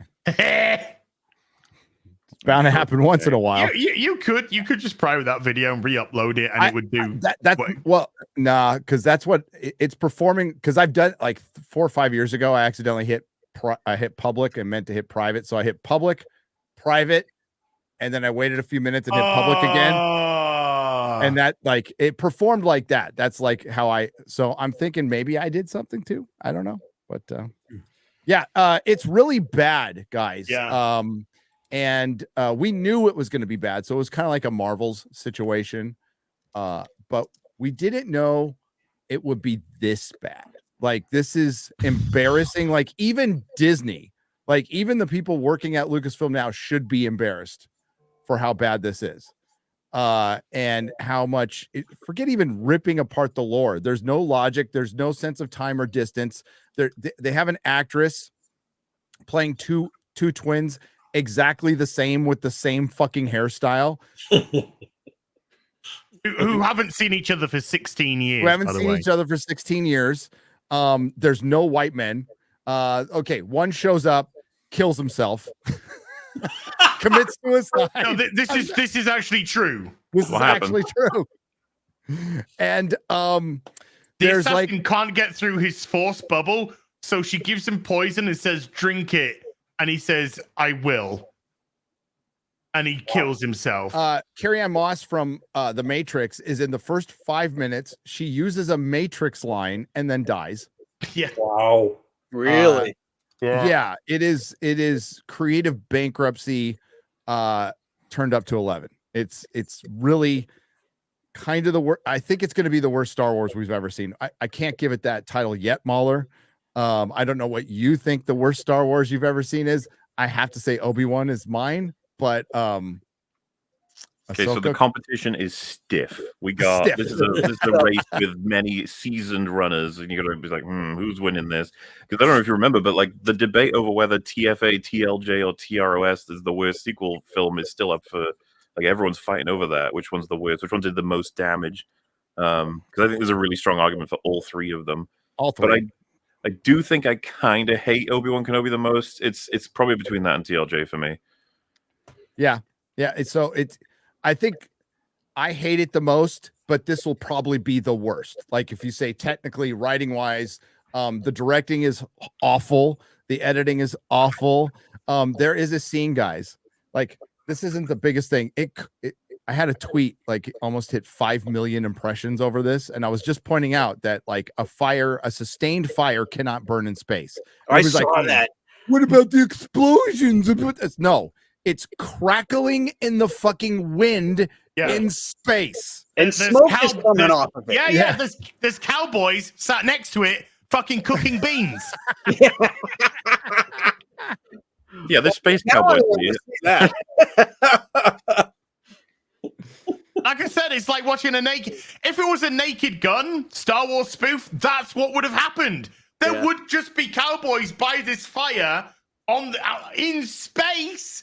It would be really funny to have the shot and it pans just to the right and there is a cowboy with like a small bit like howdy partner. Howdy. Just eating his fucking beans that he's just had on the just crackling away, crackling. Frank Drebin in a fucking astronaut suit, just being like, "You should get out of here, sir. It's dangerous." So wait a second. Let me get this straight. You think, Gary? You think that Obi-Wan was worse than Boba Fett? Oh, see, I hate Obi-Wan more because they took something from Star Wars. Right. So I know it's a prequel thing, but they took something from Star Wars. Like it insinuated that this guy has sacrificed his life to very quietly from the edges of the desert, keep an eye on this kid to make sure nothing happens. You could have easily made this. They've actually done this in a book but you could easily make this a great Clint Eastwood Western where Obi-Wan is no longer Obi-Wan. He's Ben Kenobi. He pretty much gives up being a Jedi because he has to do some fucked up shit to protect Luke, including maybe killing somebody who didn't necessarily deserve it. That would be a really compelling, good story of the shit Ben had to do to protect Luke. Instead, he finds a little toddler, Leia, who's able to outrun Flea from Red Hot Chili Peppers pretty easily, and goes on an adventure and leaves behind Luke twice, not once, but twice. And then the person who figures out Luke is there, he lets go when he should have killed her right there. So I hate it more, but Boba Fett's bad. Boba Fett is embarrassingly bad. I like Robert Rodriguez as a director. I think he's done some like good shit. I think Sin City's pretty fucking good. I like El Mariachi, but goddamn, Boba Fett technically is bad. But this is right down there. And like, when quality. they hired the guy who plays Boba Fett, it's like, dude, okay, maybe get in the gym a little bit and get in shape to play this role, because he just looked terrible. He looked like he was couldn't even fit in the padding in the armor, and then his movements, when he was doing fight scenes and stuff, was like, that's just, it's like De Niro in The Irishman, really bad. I know. An old man trying to kick that guy. An old man who looks like he shrunk about 6 inches too. I mean, like, he's a hobbit. But yeah, and there's this thing called Ozempic. Everybody in Hollywood's using it. Just fucking lose the weight, Have you heard about Ozempic face? Yeah. Oh yeah. Did you see the South Park Ozempic episode? It's so good. No. Oh, it's so good. It is brilliant. Did you see Lizzo reacting to watching that? Yes, I did. Dude, the ad was nothing. The ad was funny. Like, I was there. They did a Lizzo ad. So for the in the South Park, guys, only the rich people can afford Ozempic. So poor people are given Lizzo, and they have to watch Lizzo videos to feel better about themselves. So they do a commercial for Lizzo. And then they showed Lizzo reacting to it. And basically the whole gist of it is she's so fucking fat you don't feel bad about yourself. Like, people who can't afford it, the insurance, they're like, we can supply you some Lizzo. We'll give you some Lizzo. It's so good. Oh, I thought she had left the internet. I thought she did too. She came back like a day later, and somehow Lizzo came back. Somehow Lizzo returned. Look, tonight is episode 3. I can't wait to get onto my video tomorrow for it. It's going to be hilarious. But I've already got an intro. Oh, what the hell? We got a Black Lives Matter murder mystery with no mystery. Yeah, because they're showing everything that's happening. They're showing that there's twins. They are literally, every time they try and set something up, they immediately cut it off. Like somebody going, "Oh no, I saw that they didn't do that, so they're okay." and you're like, "What? So what was the whole build-up of that for? There was no point in anything. We got a guy that got let off murdering a guy and also providing the poison to kill another guy, just by saying, yeah, this person's going to come back here later." The Jedi just like, tell you what, we'll let you off with a warning then. It's just the level of writing in this show. I think you have to have been hit with a claw hammer in the head to produce this absolute fucking, it is drooling vegetable stuff. Did you say vegetable stuff? Drooling vegetable stuff. Yeah. All right.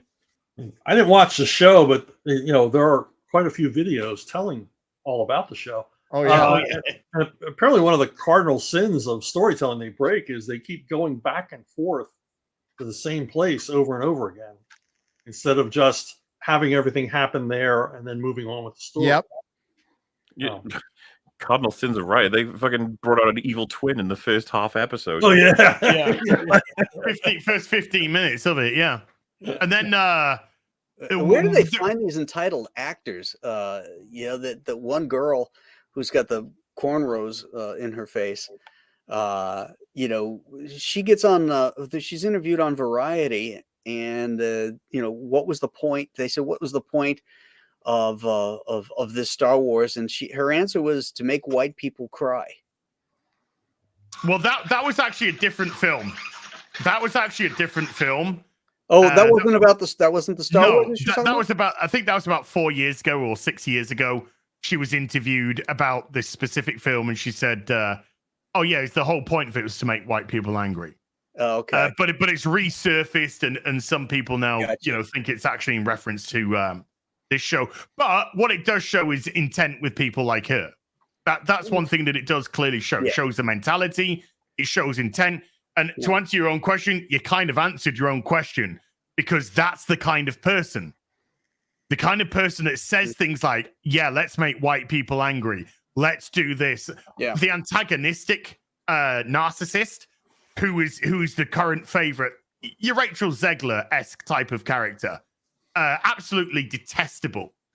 Some people say it's because she's young. No, she's clearly just a detestable person. Very entitled. Yeah. Well, now she's made everyone angry. That's equity, right? Yeah, that's for equity everyone. And inclusion. Everyone's angry. Yay! Everyone fucking hates you. That's great. Yeah. That's not fair. I don't want white people to hate me. I just, it's not inclusive enough. Okay, fine. Can you imagine saying, "I want to make a movie that makes Mexicans angry"? Yeah. I made a thumbnail. Dude, it would be funny as fuck if someone said that in an interview. The interviewer would know what to do. They'd be like, "What do you mean? Why would you?" It's like, I don't know. I think it was called the Wild Bunch. Let's talk about it. Mapache. Yeah. But this is apparently the Acolyte is so poor that people aren't even bothering to pirate it. Yeah.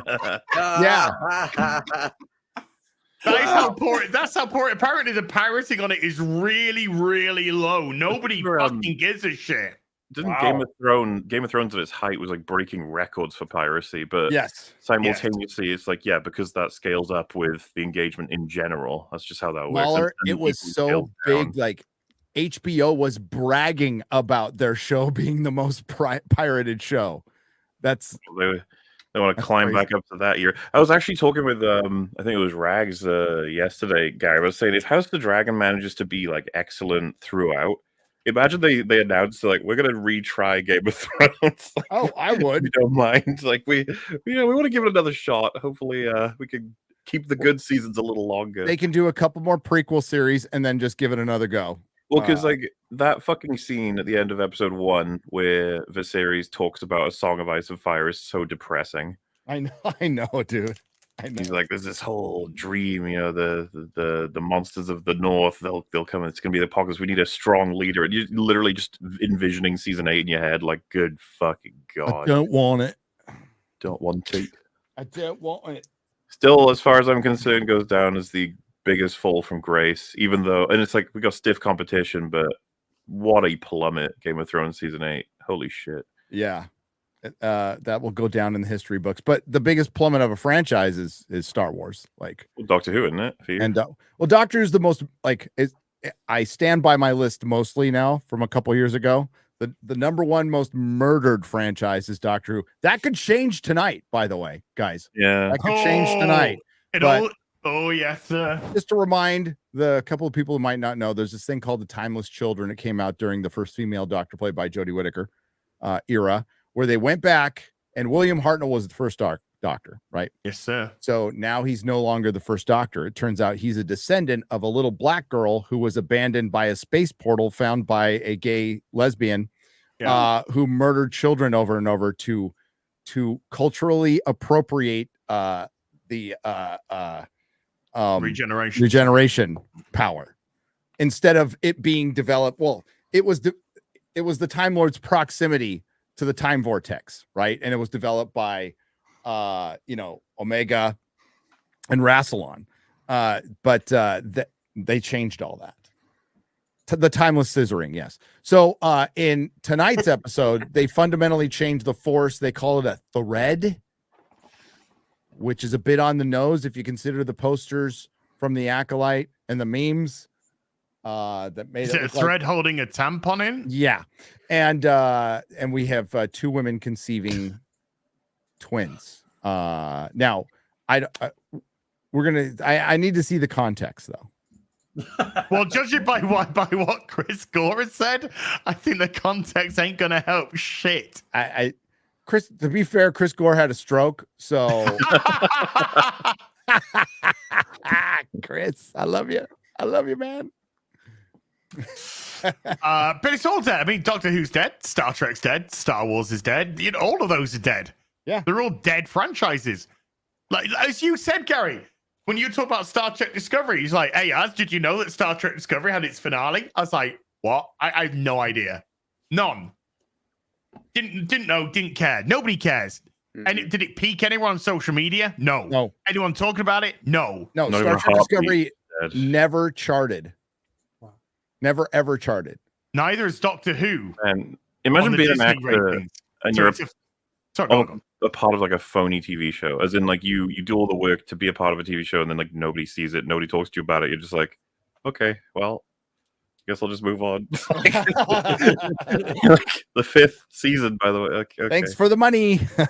That happened. That happened to Game of Thrones. The original pilot completely scrapped. I'd love to see that, by the way. Yeah. And then another pilot called Blood Moon, where they spent $30 million, will never see the light of day. Man. Wow. Just down the tube. Down the shit. They must have thought when they were making that, like, there's got to be a sure thing. Like, Naomi Watts probably thought, yeah, this will happen. Yep.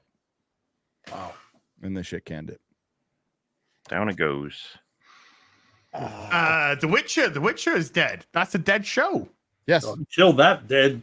Oof. They killed it dead with season 1, episode 1, if you ask me, but there you go. But that's another one that's just absolutely deader than Elvis on a toilet. It's just done. And that could have been huge. That had the potential to be enormous. Yes. I mean, Elvis on the toilet could have been huge. Yeah. You got a big star who was engaged, who was dedicated to being into it as long as it was successful. Yeah. And they did everything they could to edge him out of it. The plan was 7 series. That was the plan. 7 seasons of The Witcher. Wow. And it looks like, it clearly looks like he was contracted for 3 with the option to renegotiate the contract afterwards. Right. And then when his contract was done, it looked like he was like, see ya. Fuck this show. Yeah. He they tried made to him warn a us, side character in his own series. Yeah. Well, not gonna lie, I wouldn't want to be a part of a series where they publicly complain about me trying to make things law accurate. What the hell? Yeah. Yeah. We're just gonna kill Roach off, silly Billy, and he was like, no, this is not how he would react. This is.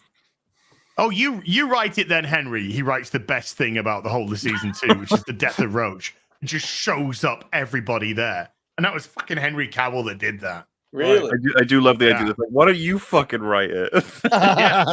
Okay. You go write it then, Henry. And he did. And it's just like, that was the best bit of the whole fucking series. Because it was the most earnest and it was the one that was most accurate to how Geralt would have behaved. But my God, that show is abysmal. So now we've got Discount Hemsworth coming in and that show's just fucking done. You got Dandelion shagging dudes now. What is going on? You got the biggest tart in the whole of the Witcher series now just gay. Make it make sense. This is the type of level of narcissistical fucking leftist weirdo we deal with. Mm-hmm. Oh no, we got to get the inclusion in. It's not an inclusive time. It's like it's a time of fucking bigotry and racism and stuff like that. Exclusion, yeah, it's a time of exclusion. And you're just like, no, that's not nice. That's how it fucking was, you dipshit. But do you know what? Do you know how you combat stuff like that? You bring in other races like elves to actually take the part of the oppressed, the black person, the female. You bring in them, and they can be the ire of the bigotry and the discrimination within that world. That's how you do these things. It's using your fucking brain. But they don't have a fucking brain. No, we need strong women in this medieval time, and we need lots of diversion and inclusion. You got people going around diversion. Oh, diversion from a good script. But it's just ridiculous. I said in the first episode, Geralt goes out, kills that fucking beast for the village. You got this village full of fucking feminists. You got this village with the most diverse fucking group of people in an inn you've ever seen. You know, black people, brown people, women being put up on pedestals, and Geralt goes in with the fucking monsters. No. What about the 11-year-old girl who had a whole feminist speech about I want more than to be a little milkmaid or whatever the fuck I am? It's like, where are you gonna go? What are you gonna do? Hands in the monster's head. That world doesn't exist. It doesn't, because you're trying to set things like that up, and you hand your fucking monster head in. He's just, we don't like your fucking sort around here. I know, right?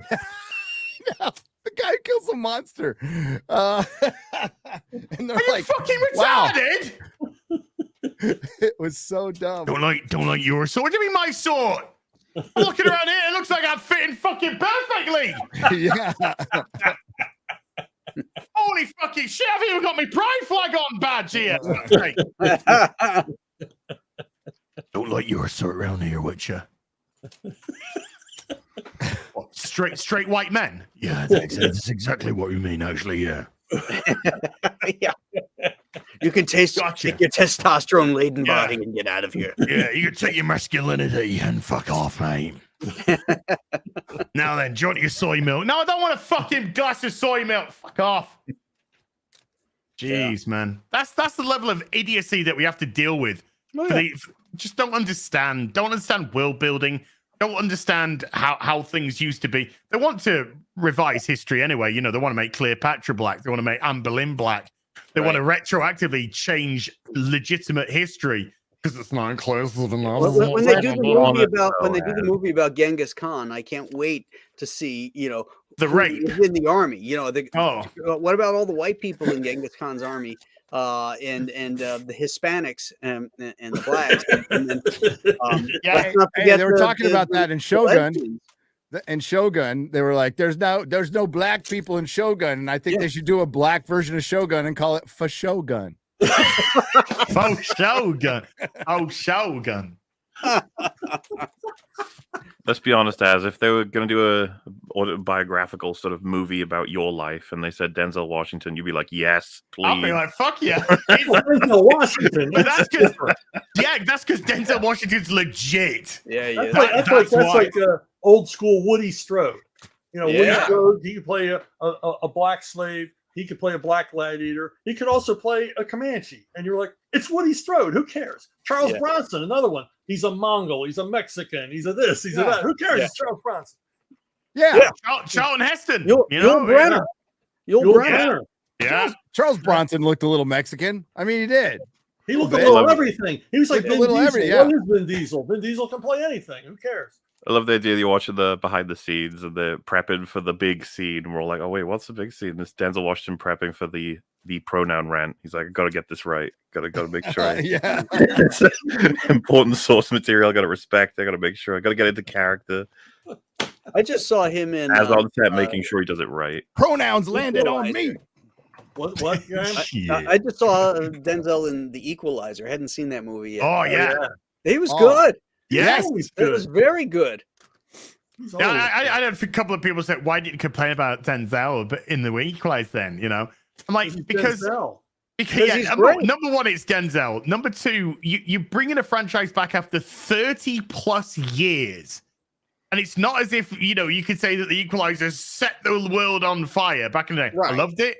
I loved Edward Woodward in it, but when you've got somebody who goes, "We got Denzel attached," you're just like. Let's fucking go. That's what released the money from the producer's hands. Yes. Was Denzel Washington signing on to that thing. Exactly. That movie doesn't get made without him. No, you don't just go, we're going to bring back The Equalizer for the 80s TV show. We're going to bring that back. Yeah. What was it? 3 seasons? 3, 4 seasons? It wasn't much. Yeah. It was just a mid-level TV show. It filled time. Nobody is going to Equalizer conventions, No. No. Nobody's cosplaying as Edward Woodward. Remember, it ran with Wise Guy. Wise Guy was fucking good too. Like Wise Guy and Equalizer were both good series. It's a good example, by the way, of if Equalizer 3, if they pushed it to like a budget of Furiosa's level, it would have flopped. And then they'd be like, oh, well, terrible franchise, not ready to make money. I could totally see him killing it that way. Yep. Be like, no, stop.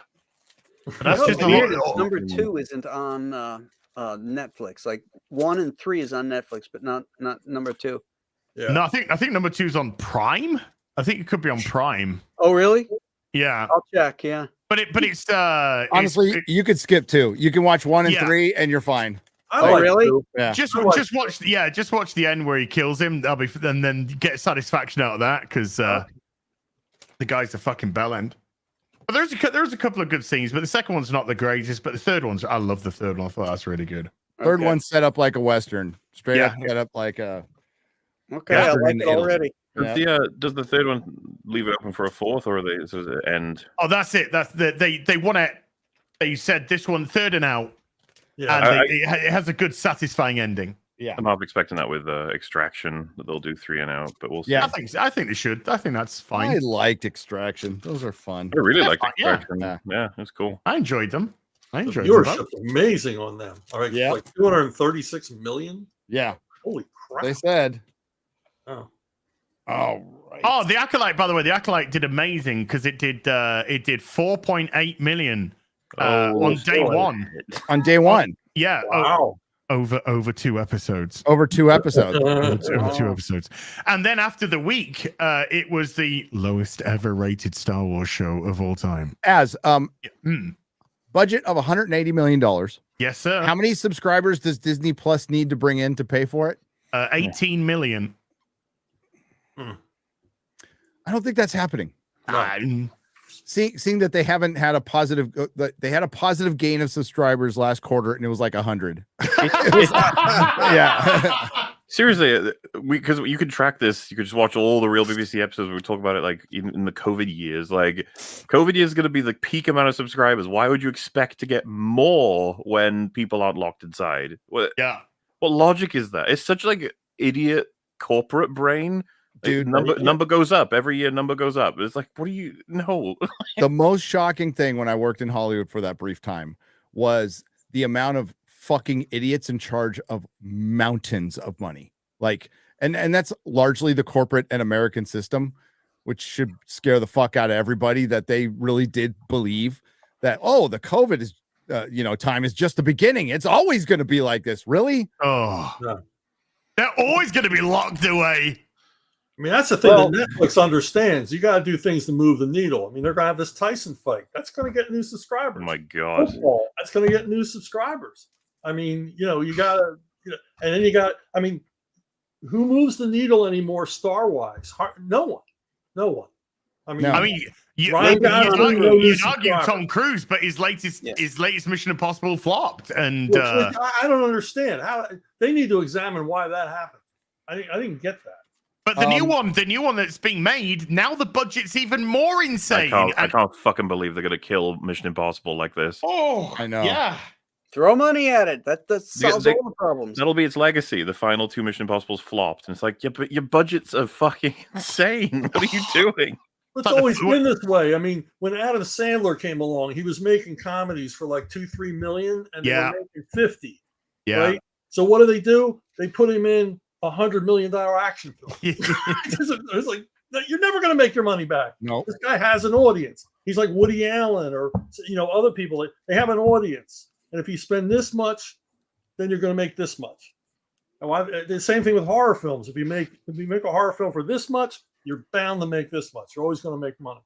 Yeah. Mm-hmm. You go over that amount, you're screwed. Yeah, I think. Well, horror and action are going to make a big comeback. Big comeback. Just your I feel basic. like those two are mainstays. They come in and out all the time because everyone's always ready for the next one of those if you do it well. Horror. Well, the next one is January 17th. Keep that date on your calendar because that's when the Leave On Trade movie comes out. Oh, there it is. All right. They have finished principal photography. They're in post-production now. Oh, nice. Yeah. Recharge the action film. Yeah. Hell yeah. Mid-budget action film. Mid-budget.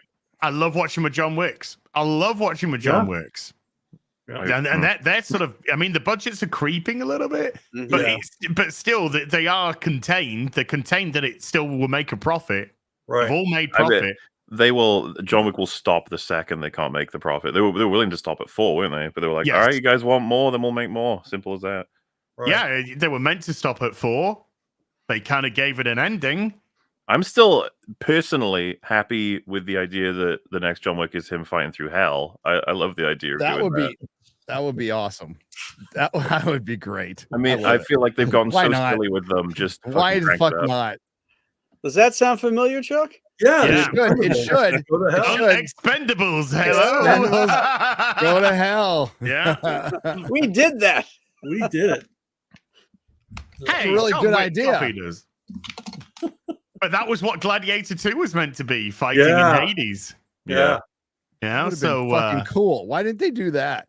That screenplay was insane. Oh, did you see, by the way, Keanu Reeves? There was a clip I saw of him being asked if there was any role he could reprise from his choice. What would it be? And he said Constantine.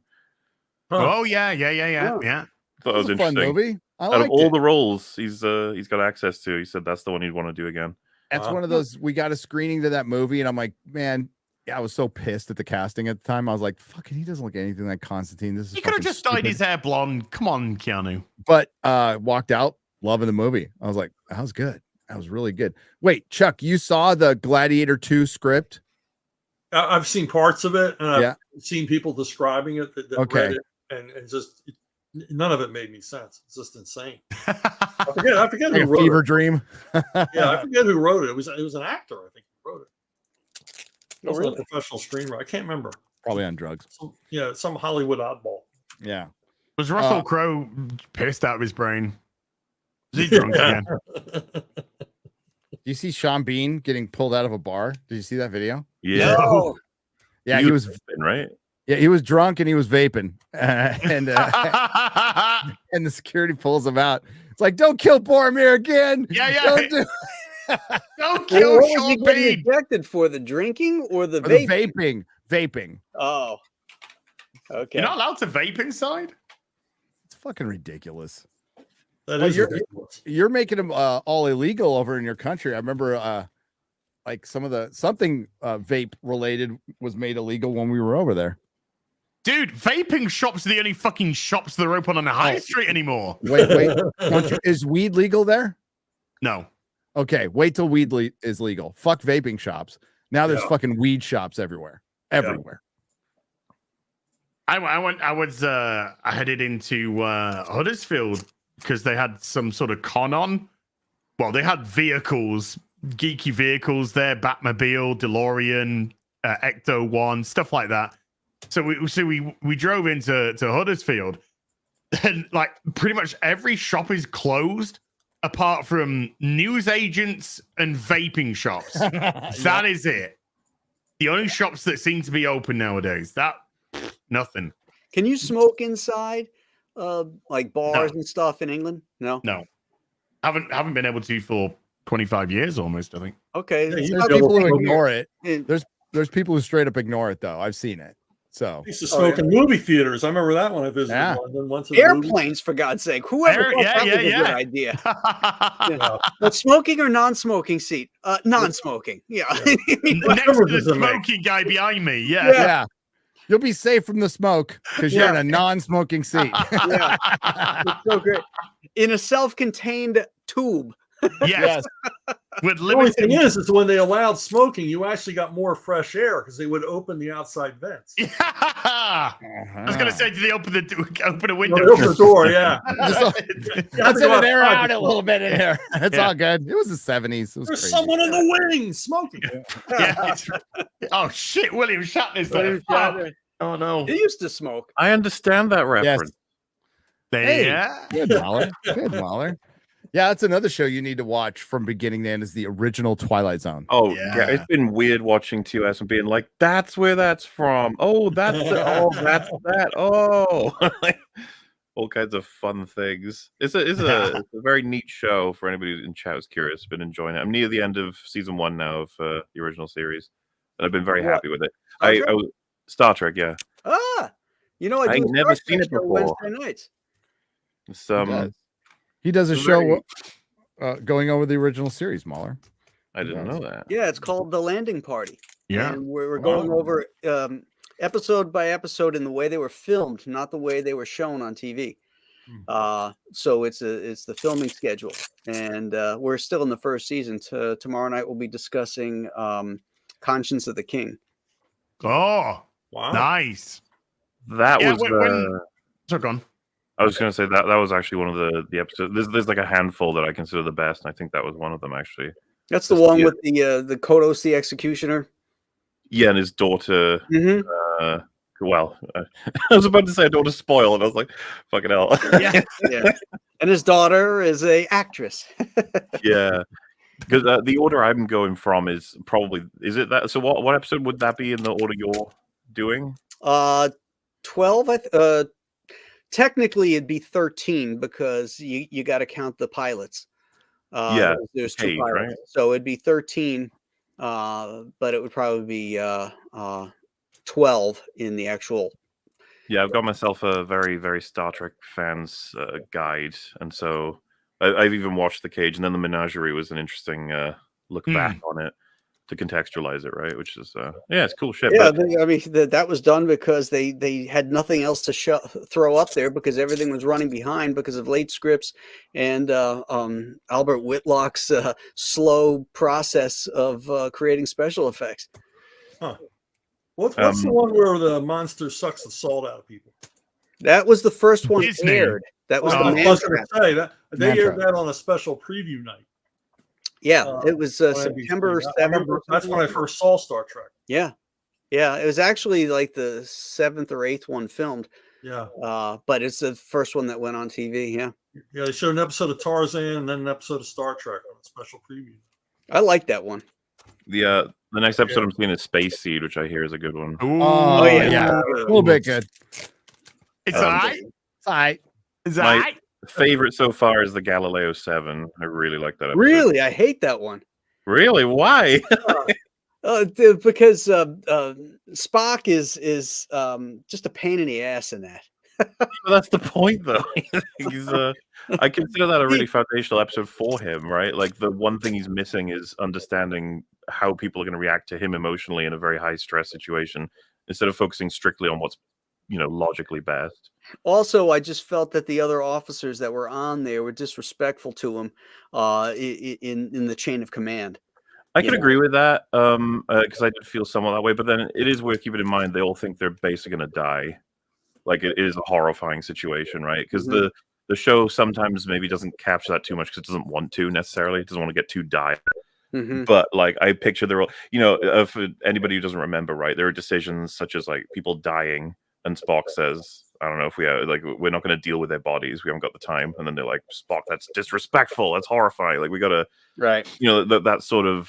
They wanted to bury the guy, and yeah. We don't have time, But Balance of Terror is the other favorite as well. Yeah. Where does that fall? Where's Balance of Terror fall in the broadcast order?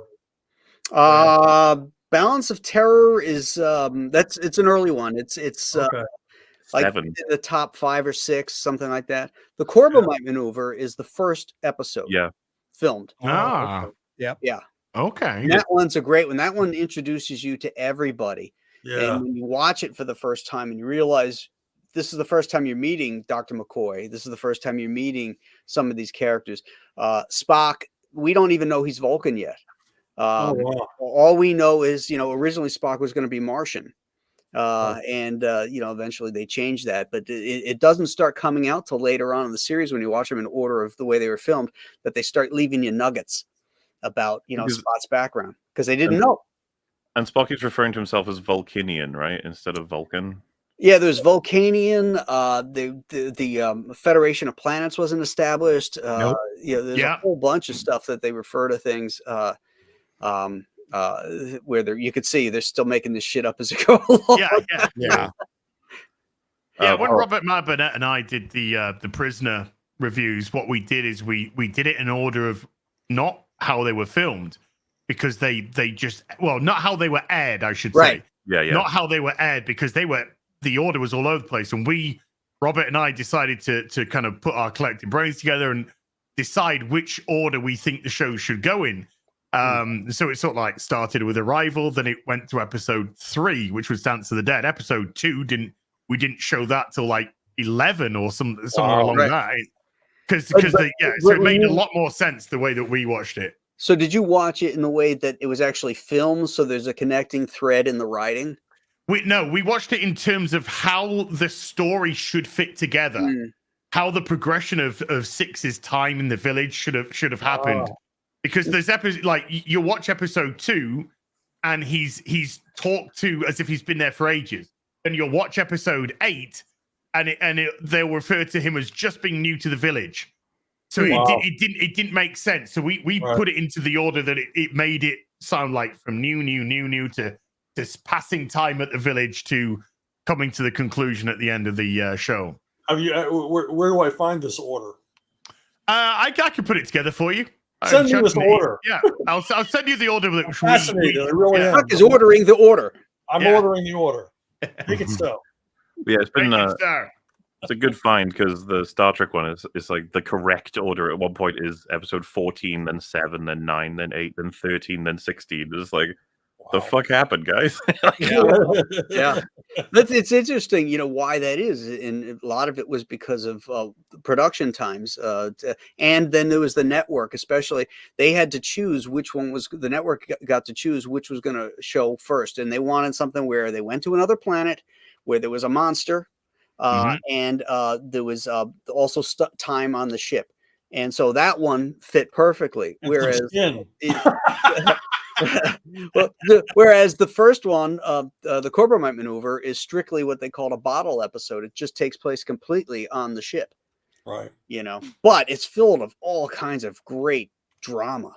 Those are my favorite episodes where it's just on the ship. Yeah. I could give a shit when they visit some planet. Yeah, okay, mystery planet. One, okay. Yeah. Oh, look at purple sky. Yeah. Also, what's going on in this one? Something weird's happening here. We have to find out what it is. Yeah. Okay. All right. I quite like the Squire of Gothos as well. Yeah, that was a fun one.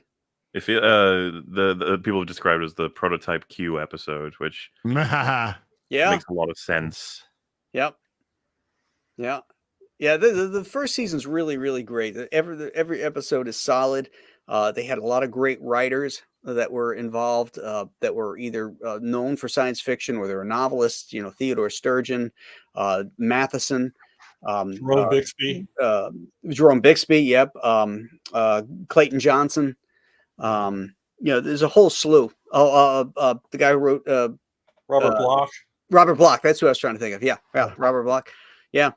They had a lot of these guys, working on scripts. They knew their shit. Yeah. But what has happened, what you find out in the beginning is that Roddenberry was rewriting all this stuff because these guys don't know what Star Trek is. They don't know who these characters are. There's nothing for them to watch. All they have seen while all these guys are working on the scripts, all they've seen is the pilots. And there's only one pilot that has Kirk and Spock in it. So, they don't understand the dynamics. They don't, and then that's when Roddenberry would have to come in and bring these scripts onto line. He and John D.F. Black would script doctor these things, and eventually, I think after another season, they writers could watch and see, and see the how it worked out. But yeah, there was a lot of stuff going on. Find out Wednesdays at 8:00 on The Landing Party. Yeah. Is that Eastern time? That is Eastern time. Thank you. Right, gentlemen. Let's have another before we go into the soups. Let's get another look at these gentlemen's wonderful new book coming out. Joel Frankenstein Tree, The Eye of Ra, or the Eye of, I don't know why it says Ra. It says Ra. Eye of Ra. Oh, that's how it's spelled. Ra. Wow. Unbelievable. That's crazy. That is crazy. Gibsons didn't speak good English, so you should hear Gary. Yeah, right. Texans don't speak good English. Nope. So, chat. The link to this is pinned at the top of the comment section. At the top, and if you're watching this on replay, it's going to be in the description box down below. Go support our wonderful people here, Chuck and Graham. So can you give us a little breakdown? What goes on? This is the third in the Joe Frankenstein saga, and we're going to go back in time to 1927, where the monster's been watching over the heirs of Victor Frankenstein throughout the centuries. And this takes place, as I said, in 1927 in the pyramids of Egypt, because they're looking for something called the Staff of Ra. Did you say Egypt? I did. Oh! Hello, boy. It's a devil of a place, old man. Watch out for those Zulus. Don't throw bloody spears at me. Somebody pop that fellow. And the Eye of Ra was used back by the ancient Egyptians to destroy a vampire horde. They put it up on top of a pyramid, and when the sun would hit it, it would, like turn into like a energy of sunlight that would just creep into the shadows of everything and destroy the vampires. And the vampires are gearing up again in 1927. And so the monster and Frederick Frankenstein are looking for this. And we encounter Lord Golgotha for the first time, who was also in episodes 1 and 2. And we find out how he came about and his origin and how he got released onto the world again. Ooh, okay. And then it further ties into Graham's Monsterverse. Yes. Right. Because then towards at the end, without giving out any details, it picks up at the very end. Because this obviously we're telling a backstory of 1927, but at the end of the book, we're brought up to the present, and it's at the end of the Ghost of Matacumba Key. Hello. Where we saw the monster and Joe and all the other characters, as well as Misty and Meathead from Ghost of Matacumba Key, and then we're going to tie into them and how they're going to help Joe and the monster find what they need. When are we going to get Joe Frankenstein versus Chinook? I've heard a lot of people ask that one. Yeah, I want to see that. Yeah, that would be fun. That'll be visceral. That would be. That would be fun. That'd be some. I'm actually doing a Chinook 77. It's going to be called. So it's going to take place in 1977 during the first big blizzard, and we find out, how the Chinook first, landed on the shores during that storm and what happened. Cool. I love that book. That was such a good book. So chat, it is linked, as I said, in the top of the comment section. I pinned it. You can click the link through to the Indiegogo and go and support wonderful Chuck, wonderful Graham, industry legends, or as Gary would say, because he's very disrespectful, they're old. They're unbelievable. Why would you say that, Gary? I would say both of your statements are true. Two things can be right at the same time, you know. I know the internet might have a bit of a short circuit about that, but yes. So thank you so much indeed. Like I said, link pinned, and then if you're watching this on replay, it's in the description box down below. Right, let's get to some supers. You'll be pleased to hear, chat, that StreamYard has absolutely fucked up. So we're going to have to go onto YouTube for these. We can't bring them up on the screen because it's only pinned about 15 of them for some reason. Oh, I got 92. I got 92. I know. Well, that's just it. I got 15 showing. That's it. So I've got it all on bloody. So Gary, I know we're just going to talk quick shop here. Is it just me, or is StreamYard getting really fucking shit recently? It's gotten really shit. What browser are you using? Brave at the minute. Yeah, it's gotten shit. It's gotten pretty shit. I use Chrome, and that works pretty good with it. Can I read one of these super chats? Can I start? Oh, sure. Because it's about a longtime supporter of ours who's going through a really hard time right now. Okay. Bubba Doom. Bubba Doom 1 for $5 says, please keep Clobbering Times, Clobby, his name is Mike, in your prayers. Clobby is in the hospital. He's a good man. He's one of us. Please pray for him. Former old comic shop guy. I've streamed with him. He's been around my channel forever and a supporter of all of us forever. He had a heart attack and then slipped and hit his head. Oh, geez. So, yeah, he's in ICU, and his son, they did a stream for him last night, and his son was like holding up the phone for the entire stream so he could hear it. So if you could, which was awesome. If you could send prayers out to Clobby, he's a really, really good guy, old school Star Trek fan.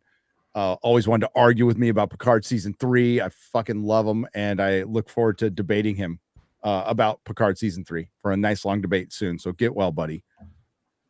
Yeah. There we go. Inama Mon with a $50 to start off with says, fun fact, the body positive Jedi originally had a lead role on The Acolyte. Though his role was reduced because Leslie Headland caught him using May's dagger to butter up a supreme pizza. Meanwhile, he's being sued by Poland and Vienna for eating all of their sausages.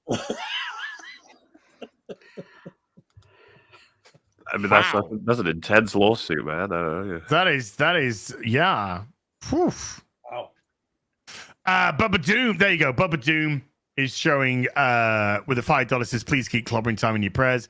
Clobby's in hospital. Good man. He's one of us. Please pray for him. Piston with a €2 said, which is more gay, Nurse Watt or The Acolyte? Yes. Yes. Is the answer to that question. Marksman at 117B with a $2 said, Earth is flat, confirmed by aliens and smiling friend. Oh, that episode is so fucking funny. You guys should watch that show. The meme is basically like at the beginning of the episode, they have a crazy, conspiracy friend who's talking about all these different things, and one of the things he says is a flat Earth, and they're like, "Okay, dude, sure." They get abducted by aliens, and through a whole adventure, they eventually try to come back. They're traveling back. They arrive at Earth, and it's flat, and they both lose their shit. Like one of them nearly vomits from looking at it. Like, oh my god, it's actually flat. I fully recommend Smiling Friends. Bushiroad Cat has been a bard for 10. Thank you. Lean back, have a snack, take a nap. Has been a bard for 8. Jim has been a bard for 25. And Zeke Zion has been a sorcerer for 25. Thank you so much indeed. Ryan Sist has been a member at the sorcerer for 13. It's not the Acolyte. It's not white. Heard that on Cobra Cast last night. I called it No Country for White Men. That's what I called the Acolyte in my review. No Country for White Men. Because don't you just love it when there is a very conscious effort to exclude a demographic of people, and then you talk about how inclusive you are. Tolerant. Yeah. We're very tolerant, apart from fucking those crackers, Apart from 70% of the American audience. Yes. Apart from the vast majority of our audience that actually pay and invest in these franchises, apart from them, we're really inclusive. Well, we're very inclusive if you're part of the hive mind. Another reason why I love The Prisoner. The guy's fighting for individuality. That's what he's fighting for. Yep. But there you go. Simon Polsky with a $29.99 Polish. I usually say 30. I just rounded up. I don't know why I did that. Hail to you all. Also, Mauler, the teaser trailer for Arcane Season 2 just came out. And would you convince Gary and Az to watch Season 1? I've tried over and over and over and over again. Az, did you say you'd seen some of it? First episode. I've seen the first episode. If I could book you both to just watch the first 3, so like the length of a movie as the test, all right? And if you don't want to watch more after it, I'd be like totally fair. I can try. Gary, who did the interiors in that? Who did the interiors in this? Let's take a look. What are you doing that? TGV Monster with a $5 says to get Gary Graham and Chuck's Graham's and Chuck's opinion. Who would win, Doctor Doom versus Darth Vader? Doom. When this came up on the Ultimate Showdown stream, everyone just said Doom. It wasn't even. It's like we like Vader, but it's Doom. Vader's got his powers, but Doom's got his everything else. I mean, I never got the impression that Anakin Skywalker was, all that bright. Yeah. Hasn't Doom got technomancy or something like that? So Darth Vader's fucked. He's just gonna break his suit. Yeah, he's gonna pour water on him. Have you seen that fan video of Darth Vader versus Batman? Yes, Yeah. Bat in the Sun. Yeah, that's Pretty damn cool. Superhero beatdown. Yeah, Yeah, and then when he releases Superman, yeah, badass. yeah. His bat spaceship is crippled, and he gets Superman in. Yeah. Dan Spiegel. Oh, okay. Okay. All right. Yeah, because it doesn't say in the book. You have to look it up. Okay. Yeah, it's one of those Whitman comic books. Okay, so it's a reprint wow. of Old Key. That's nice. Spider-Man. Good. Yeah. No, I love the Black Hole. It's fucking terrible. Kirby did the Sunday comic strip of that, right? Yeah. Yep. Yeah. That was cool. Yeah. Adam Birch with a £10 says, shout out to my brother, SJ Almighty, who's currently in hospital. We love you, and we hope you get through this as quickly as possible. What the hell? SJ Almighty's a diamond geezer. He's my diamond geezer, that boy. So SJ, nothing but love to you, man. Yeah. And get well soon. And yeah. Stop going in hospitals, people. Get out of there. Yeah. Come on now. They kill you in hospitals. Yeah. They do. Yeah. Live free, die hard. Die harder. Yeah, die harder. Gizzy with a Bard membership, thank you. And Decrepit Therapist with a Bard membership as well, thank you. Gabor with a €5 says Blizzard just introduced the character with the most boxes checked, a black female, half elf, half human, amputee, blind, battle scarred, stunning and brave. They need to give an award. Is this for the new trailer for the new expansion? Because I thought I'd watch the trailer for the new WoW expansion, the new cinematic.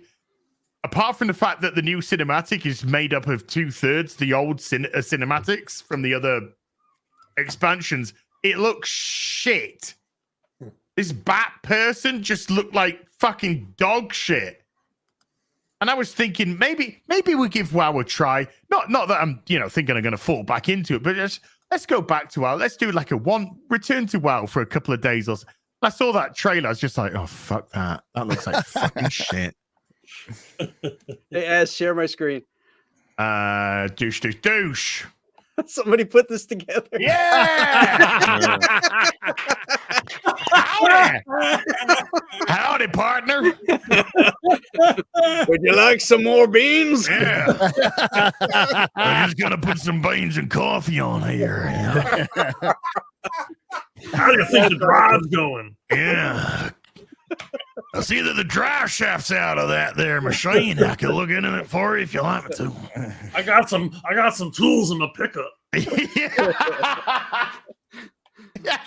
The fucking Toyota pickup on the other wing, just like parked up. Core member posted that on X. Yeah. Nice. Yeah. That's Perfect. Doink. I thought I was worried I was going to get rid of that. DB with a 10-month membership says, Gary, if you were Galactus, which FNT member would be which heralds from the comics? Oh my God. Graham and Chuck, masters of the craft. Hail. Daily clout check, please. Massive. My daily clout is currently massive. Chrissy would be Frankie Ray Nova. Would be Silver Surfer. Jeremy. Yeah, because his balls are encased in silver. So yeah, there you go. But which Silver Surfer? Is he like the female Silver Surfer. or is he the is there a gay one? Kirby Silver Surfer? No, he'd be the brand new 2017 post. Well, it's from Earth X, but female Silver Surfer for sure. Oh. Outras with a $5 says, hail the real BBC, Mr. Nolan, Mr. Dixon. Have you checked out the new Ultimate Universe or Transformers comic coming out? If so, what are your thoughts? I think he's referring to this. I'm picking up this at the moment, Ultimate Spider-Man. This is actually really good stuff. But it's the only thing that I am picking up, that and the Transformers comic. Have you seen any of that Skybound stuff at all? No. Heard it's good. No. Well, I'm only getting the Spider-Man. I'm not getting the others. the X-Men or Black Panther or stuff. But that's just I'm racist. That's all. Yeah, I'm reading a book about Carl Barks. That tells you where my head is. Carl Barks? Yeah. Nice. I'm reading a book about the Wild Bunch. Ooh. Yeah. The real one or the making of the movie? The movie. Oh, okay. Yeah. It's a background of the Mexican Revolution and Sam Peckinpah and what it took to get the movie together. Pretty cool stuff. Wow. I think I've read about Very cool. the making of that movie. Very cool. Very cool. Sorry. Yeah, great. You're a busy boy right now. You're a working machine. Schlerpo Demon with a $5 says, somehow the dread of an imminent pillaging of Star Wars has returned. Hug your Star Wars merch while there's still time today, lads. Godspeed. R.I.P. Star Wars. Dude, get rid of my Star Wars merch. No, fucking hug it. Question, I don't know how this, like, let's be real. This doesn't kill Star Wars. Star Wars, like, already dead. Dead. Like, you know, killed by death. It's just the proper term is raping a defiled corpse. That's what they're doing. And it all started with those remastered editions. When Lucas couldn't stop fucking around with what he already had, that did my head in. Yep. Bushin Ryo Cat with a $5 says, "Hail BBC, this is for Chuck and Graham. I have Larry Hammer on Facebook Messenger because I defended him on X. I love his G.I. Joe work. Would you invite him here?" That's for us? Well, yeah. I hate to say this, Bushin Ryo Cat. I love you to pieces, but Chuck and Graham don't make decisions for our show. We definitely we're going to as of now. Yeah. I don't make decisions for this show. Neither do I. So who the hell is? Yeah, I don't know, dude. X-ray girl. Larry on, but buckle up, man. So, School of the Steve with a $5 says, "How do you guys reckon they'll kill Qui-Gon Nugent?" Who? Oh, it's about Soul. Oh. He will willingly walk onto he'll willingly allow her to kill him without a weapon. Yeah, I could actually buy that, honestly. It's so fucking boring. Yeah. Or you'll die taking the shot for someone else or something. Yeah. Sacrifice. Yeah, it'd be something wank. It'll be something that everyone will go, "Oh, okay." Oh, yeah. It'd be like, oh, yeah. Can't wait for Squid Game season 2. We'll see him again. He's awesome in that, though. I was gonna say, I don't even think he's like bad in The Acolyte. No, he's not, and he barely knows English. Yeah, he's phonetically reading because he can't speak English, so he's phonetically reading his lines. Let it go. He's still doing a better job than 90% of the fucking cast. Mm-hmm. Hitchhiker 42 with a £5 says, on June 8th, 1974, Tom Baker made his first appearance on Doctor Who. 50 glorious years in the role and never alienated fans ever. Tom Baker is my Doctor. He's a doozy. Yeah. Can't argue with that. Can't argue with it. Tibbs has been a bar for 9. Peace or utter destruction with the $2. His Mauler should talk about Star Trek. He did. I did, we had a little section on it. I'll talk more as time goes on. Like I said, overall impression is just I am impressed. I thought that it was going to be a lot stiffer than it is, and I can totally see why this TV show influenced so many going forward. But then simultaneously, of course, knowing that Twilight Zone is like probably the foundational, super interesting, rather influential TV show, so I got to maybe fill that in at some point as well. But you could do that in bits because it's episodic. So right. And Twilight Zone isn't really science fiction. It's more of fantasy. At the Outer Limits that's sci-fi. Yeah. Oh yeah, it's just that like because it's interesting to. I'm of the era of, let's say, Buffy, Farscape, a couple of others, even TNG being aware of that more so, and just knowing that so many of the episode where all the characters' personalities get switched around. It's like, where does that come from? And it's like, oh, it's this TV show, and that got it from this TV show. And Twilight Zone is often the bedrock of that. Yeah. Do you remember the Outer Limits episode where that fucking robot got her titties out and then tried to kill the guy? That was great. What? There was when the Outer Limits came back and it was like in the late 90s, I think it's late 90s. They did this one where this guy bought a robot to be his maid or something. She fell in love with him and she like tried to replace his girlfriend and like get rid of that. That was a great episode. I loved it. I don't know why. I can't quite put my finger on why though. Yeah, why is it you remembered that one? Who knows? I don't know. It's weird, isn't it? It's weird. Fembots. It's weird from Austin Powers. Pretty much. Yeah.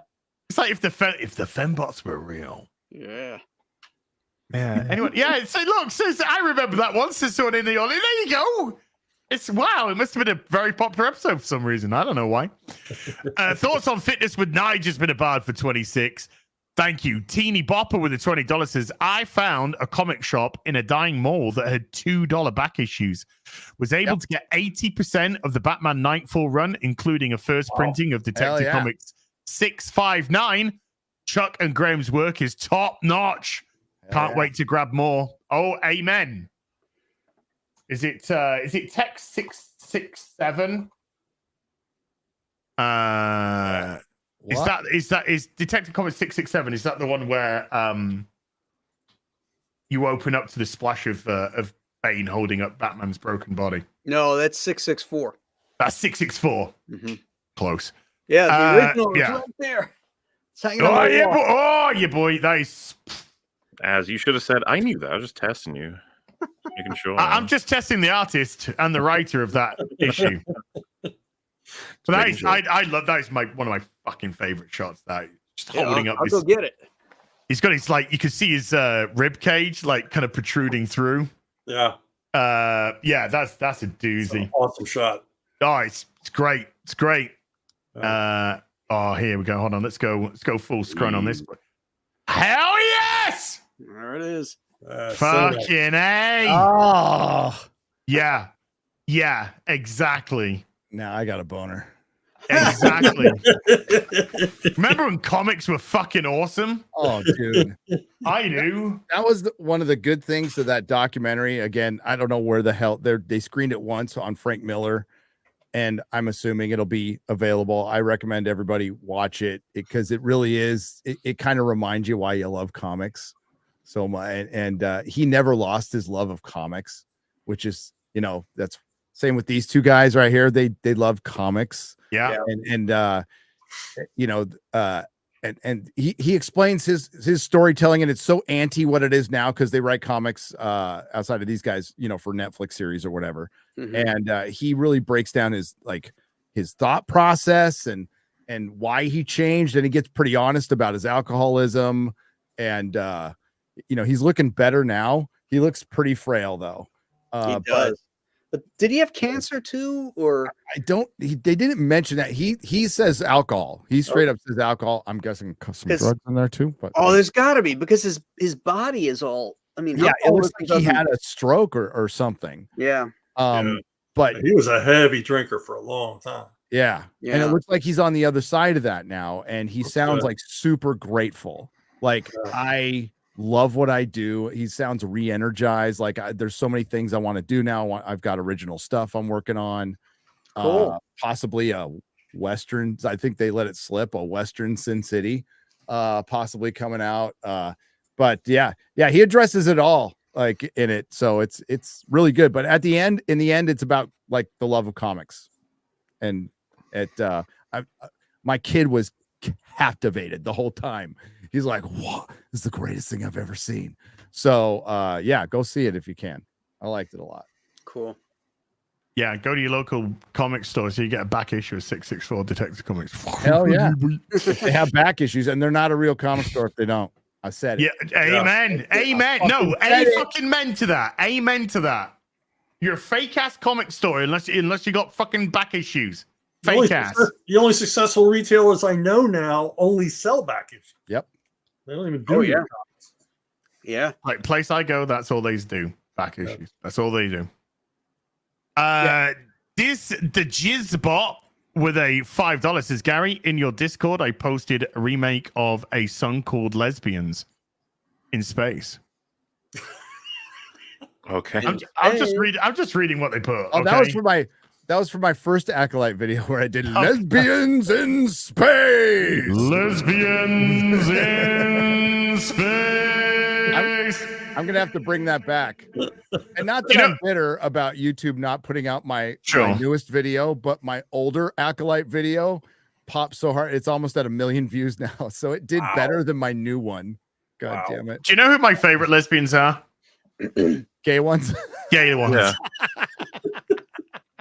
Well, at this point, if you added up all of the viewership of all of the Acolyte videos that have been made, it's probably 10 times what the show.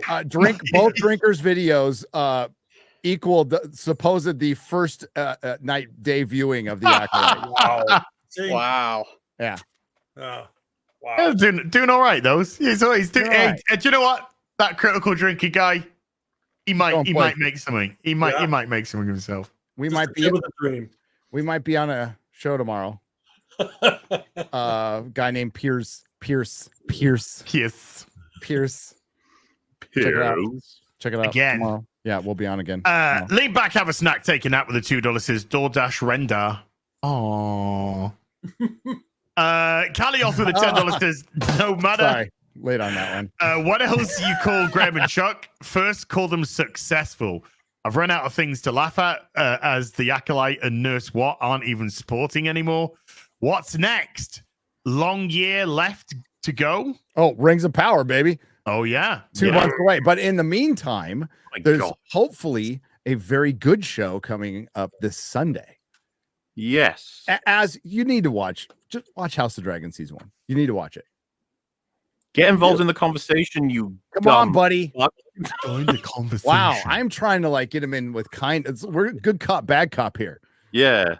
This guy's always gonna break your nose, man, but I think you should just watch it. I think you should just watch it. I'm your friend here. Fucking idiot. Wow. Gary, we discussed this. This dynamic will work, damn it. It will work. It will work, but I was trying to draw him in. You went a little. You gotta slap that way so you can rub the cheek. Yeah, because I have to be like, wow, what a mean guy that guy is. But you're nice. I'll listen to you. Yeah, that Morley's a poopy pants. Don't want anything to do with it. Josh Kelsey dropping a 20. Josh, thank you. Big Rog from Canada. I'm going to give you a big thumbs up anyway, Big Rog. With a 2 Canadians says, hello, Graham. Tell us about your Star Trek show. He already did. He already did. Grand Wazoo 42, Wednesdays, 8 Eastern, correct? Yes, Wednesdays at 8 o'clock, and my co-hosts are Aaron Lopresti, that Star Wars girl, and Ron Garney. Wow. Grand Wazoo 42 with a membership for 38 says, thanks for watching this shit so we don't have to. Hail the Fellowship. It's what we do. Ron Garney did a fucking awesome run on Captain America, by the way. Oh, yeah. Love Ron Garney. His Daredevil is great. Yep. Now he's doing Berserker, with Keanu Reeves. Keanu, yeah. Yeah. Ron's a good guy. Raging Demon Dan has been a member for 11, says he made it to Jedi because the Death Star he made it to Jedi, then became the Death Star's trash compactor. Oh, I think that means Captain Phasma. Yes, somebody did. Lower Lips Liquor with a $5 says, hail to Real BBC. Hi, Nolan and Dixon. Hail, Gary, for meeting you Saturday. I just read what they put. Hello, Lower Lips Liquor. Lower Lip Liquor. And it was great meeting you Saturday, by the way. That was a really fun meetup. The place was packed. And they said, Chuck, I picked up about 20 of your books on Alien Legion. Very cool. Hell yeah. Always good to have some Chuck books. I've got Citadel, Conan the Citadel one, Black Citadel, is it? Just chilling out on my desktop on my bedside cabinet right now. Oh yeah, okay, yeah, the Conan book. Yeah. The other one still got the other one to read after that as well. Lewis C with a gifting a membership. Thank you. And not my mom with a $10 says, hi Morley. I heard you say on FNT that you started watching Star Trek TOS for the first time. as someone who just did that recently, where are you and what's your favorite episode so far? Just saw a taste of Armageddon, and Space Seed is next. Like I said, my favorites would be Bounds of Terror and the Gallo 7. I had no idea that was going to be a controversial choice, but I enjoyed the hell out of it. Wait till you see Space Seed will blow you away. Blow you away. I've also heard, is it the finale of season 1 people really like as well? The City at the Edge of Forever, I think it was called. City at the Edge of Tomorrow. Yeah. Tomorrow. Forever Tomorrow. Yeah. Yeah, that's a good one. That's not the yeah. last episode. I think the Arlen Ellison. Operation Annihilate is the last episode. Oh, okay. Yeah. Well, I'm looking forward to it. Moving through. It's crazy to be like, oh shit, I've done 24 episodes already. Again, Doomsday Machine. Where do you get to the third season? Yeah. I have been warned about the third. Yeah, it's the third season. Just think Space 1999 season 2, and then everything will become clear. Grand Wazoo 42 gifting 10 memberships to the stream. Thank you, Grand Wazoo.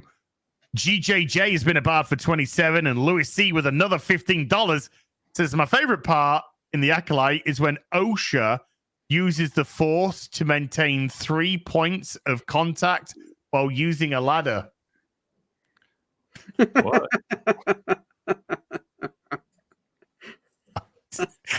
Fluggy with a $10 says proud uncle moment. My 2-year-old niece wanted to watch Batman this morning, so we watched the 90s animated. Good stuff. That's the one. Solian Webb's in the third season, right? Oh, that's a good one. That's a good one. That's a good one. Good That's a one. good one. Yeah, Spectre of the Guns in the third season. That's a good one. That's a good one. Now keep going. Yeah, There's not many. there's nuggets. There's nuggets. Yeah. Chris Mitty 820 with a $10 says Chuck, great job on Black Tide Rising. Will you be doing more? No. Oh, Mike Barron's doing the next one. okay. I like the OSHA reference, by the way. If anybody saw the video that YouTube didn't bother to put out, I put an OSHA joke in there too with the MSDS. Oh, There's a character named OSHA. There's a character named OSHA. Yes. The name for a government program. Yeah. Yes. Yes. Wow. I got educated about that, but that's why I'm agreeing. What's that fucking Brit? No, somebody actually educated me on that. OSHA. Wow. Wow. Yeah. That's the level of fucking subtlety we're dealing with here. You guys love government programs over there too. I know. You roll out of bed making government programs in your country.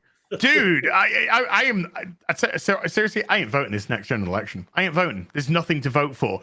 Do I vote for the fucking insane lefties, Labour, who are easily going to get in this time round? Nigel no, Farage. thank you. Or do I vote for the fucking crazy Conservative Party, who are just as progressive as fucking Labour? It's just like, what the fuck, man? Count So Dankula. if you're not going to vote, do us a favor. Yeah. Go to Mexico. Oh yeah, Come no across problem. the river. No problem. Come into the United States. Yeah. Get yourself a You cell get a phone. Phone, You get get a some phone in money, your check. and get then some- vote in our election. Yeah. Yeah. I'm turning up to vote. Do you have any ID? Yes. Oh, we don't need it. No. We don't need it. Oh, No. okay. Meanwhile, now to vote in the UK, you need fucking a signed affidavit, 3 fucking witnesses. You need photo ID. You need a holographic fucking thing from the future. That's just a sign up for Twitter now. Yeah. Oh yeah. I'm gonna lose my monetization on Twitter because I ain't fucking sending all that shit they want. Fuck off. They changed the monetization. They want you to do all these because you're shit, Gary. No, it overheated because somebody was streaming in here this morning with your brother from another mother and left the camera on. X-ray girl. El Gato, the cat. Yes, this episode is sponsored by El Gato. El Gato. El Gato. In French, chapeau. In And the Spanish, outfit- he's El Gato in a sombrero.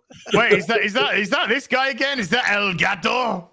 El Gato. There's El Gato. He's, Yeah, I'm cooking pretty some sure. refried beans in Yeah. the campfire. Oh, in hell space. yeah. Yeah. Thrice fried, please. Thrice fried. Nerd Takes, aka I just kidding, Jai X-ray girl. with a $2 says, hail to some of the best on YouTube and to you, sir. Meth Bear with a 22-month membership said, even if Doctor Who / Star Wars shows get DSP views, they'll keep a crippler crossface on out of spite. They did nothing wrong. They did everything correct. Oh, yeah. DSP will outlast us all. I don't know. I think. No, there'll be the end of the world. Be like at the end of AI, the movie AI, and they find the robot, and right next to him, it's DSP streaming. That's what they'll find.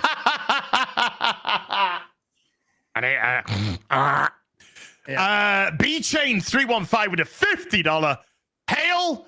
I just got my first 4 Rippaverse books this weekend. Took me a long time to get into comics again. I wish success for Chuck and Graham in all their projects moving forward, doing their best to keep the spirit of American comics alive. Cheers. Amen. To that. Dude, there's nothing better than American comics. When they're done right, they're the best. It's the best medium ever created. Yep. It's unique, and it is only limited by imagination. There's no budgets. You can actually do one by yourself if you want to, and it will last forever in some form or another. Who did this cover? This is a good one. Who did this cover? I do not know. There's so much reflection. I can't tell. I know. It's beautiful, shiny. Ooh. I'll find out. I'll find out. Probably some hack. Yeah, probably some fucking Bordeaux. Yeah, you know what? The reason Chuck and I got into comics because, there wasn't money in comics when we got into it. We got into it because we loved the art form, and we have the passion for it. And there's still guys that are out there that feel that way. But so many generations have come in after the Jim Lee and the Image stuff, and all that money came into it, and they thought they were rock stars, and they were in it for the wrong reason. Yeah, you got to get in it because you want to tell stories, and you love this art form. It's, as I think Gary said, it's very unique in that you can have one person's vision tell the story. You can't have that in a movie. You've got a cinematographer, you got actors, you got director. Even if you're the cinematographer and the director, you still got to have actors. Comics, you can tell the story from your own personal standpoint, and it could be one person or it could be a dozen people. And that's what makes it so unique and engaging and interesting, I think.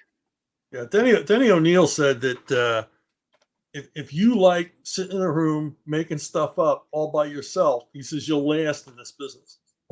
He says everyone who has wants to sit and be a big shot at a convention or make lots of money or whatever, they never last. It's the guys that can't help themselves. They got to do this. Yeah, this is what we want to do. Mm-hmm. Mm. Yeah. Well, I tell you what, you stick with that attitude, you might get somewhere. Yeah. Still working, still punching. I'm hoping. Yeah.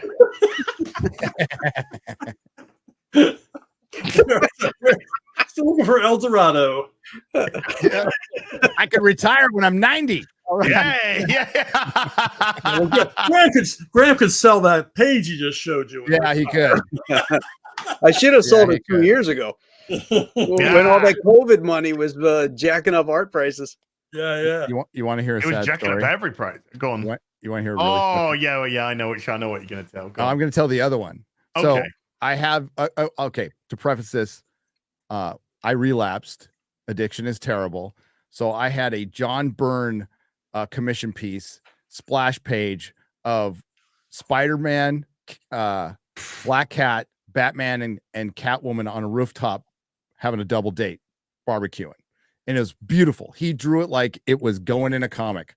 I also had Frank Miller original art, the 2 splash page of Amazing Spider-Man or Marvel Team Up 100, where Spider-Man's jumping through and kicking the shit out of the Fantastic Four.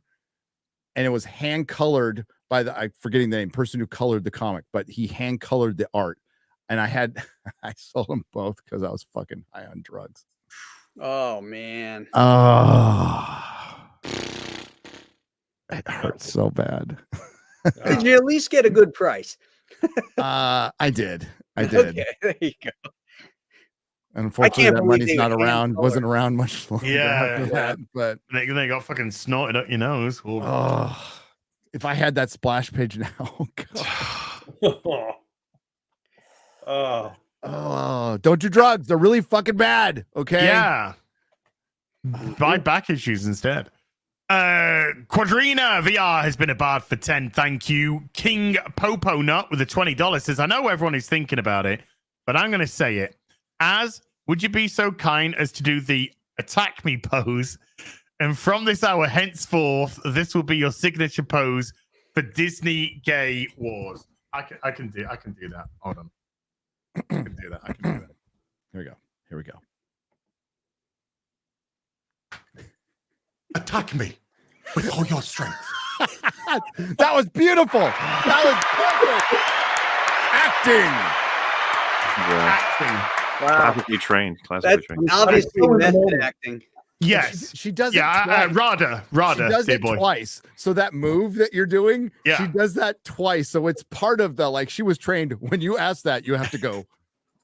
Yeah, you gotta attack me with all your strength, and then Barry Gibb kills himself. Yeah. Oh, gay Ryan Kinnell kills himself. Yeah. You mean Ryan Kinnell? There's a lot of fucking gay people in our sphere, man. You know, there is. Everyone's fucking gay. Pride Month. Let's fucking go. Let's go. Thoughts on fitness with Nigel the 5 pounds says, bloody hell, as that was my climbing back on point after all the cheapness currently destroying the things I love. Space 1999 season 1 is the GOAT. Amen. Fucking brilliant. It is. But that's why when you go from season 1 to season 2, you're like, what happened? And then you find out exactly what happened. He got Star Trek season 3. What season was the one where there was like this not a disease, but it was like the green slime was like chasing it. The guy was like in this airlock. Yeah. And you know the one I'm talking about, Chuck? Yeah, that's season 1. What was it called? The Dragon? That might be. Oh, yeah. The dragon's dragon's depth, the dragon's breath. Something like that. And that one was pretty scary. It was like this creature was like Dragon's Domain. Dragon's Domain. That's it. Yeah. That was great. That was a cool one. That was absolutely great. About demons, about fighting demons and the way that they I mean, look, you watch it now, obviously it's limited with special effects and all that. Yeah. But you that's the beauty of being a nerd and loving this kind of stuff, is you can understand the concept of what they were trying to do, and you can understand the kind of fear and the desperate need to avenge and to really the guilt that the guy lived with for his dead comrades and wanting to make amends for that. Right. This Dragon's Domain, fucking great episode, man. That was a good one. Yeah. The effects in that show were very good. I mean, the design of the eagle was awesome. I mean, I remember that model as a kid. The lasers that they had were kind of cool. The costumes, very 70s, but cool. Bell bottom. Yeah, I mean, how the hell they kept getting eagles? Because they were getting murked left, right, and center. Those. I know. How many times is Eagle 1 blown up, for fuck's sake? I mean, how's that get rebuilt? Lots of replacement parts. In one episode, it's a fucking ball. He got crushed to a little ball of fucking shit, I know they did a good job of getting that back on track. I think they just renumbered one. Yeah. Yeah. Move that 35 down. Move them all down. Like Air Force One, Yeah. Bring number 11 over and paint over one of the ones. Yeah. It's pretty. Just paint over that. Eagle 1 ready for launch. Are you fucking serious? Really? Oh, okay. Let's go. They're all just now Eagle 1. The whole lot. The whole fleet's just got one on it. Matt Lyons with a membership for 39. Sorry, says, "As did you ever watch an 80s sci-fi show called The Tripods?" I remember that. That's a porno film, isn't it? It was based on the John Christopher series, wasn't it? The book series. It was like a young adult thing. I think Well, I'm telling you. I think it ran in the UK. It was, that afternoon block that you guys had. Yeah, I didn't watch the Tripods. I watched Dare the Triffids, which obviously completely different, but Dare the Triffids was great. Yeah. Did you ever see a 90s black science fiction film? Yes. Yes. Oh, no. Yes. You might want to just Google that, Graham. Just 90s sci-fi. It's Danish. It's a foreign film. Yeah, so that makes it art. That makes it fine. That makes it fine. What's it called? You got to Google search 90s black science fiction film. 90s black science fiction film. Yeah, and the first one that comes up or just put 1992 space movie or something. 1992. Yeah, that was it. 1992. No, just 1992 space movie. All right. Oh yeah, here it is.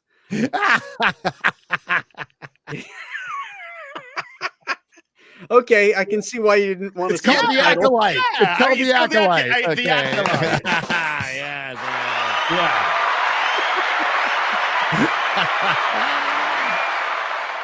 It sounds like it should have been a 70s movie. I know, doesn't it? Doesn't it though? Like a 70s blaxploitation sci-fi film. I sometimes just is it really on YouTube? Timeless classic. Wait, is it? Somebody said it's on YouTube. Hang on, I'm Chronicles with a £5 says, Gary, have you ever watched Stargate, SG-1, and Atlantis yet? I would have thought it'd be perfect for you. I've started SG-1 and I like it. There you go. Yeah. It's good. Yeah, that's good stuff. Yep.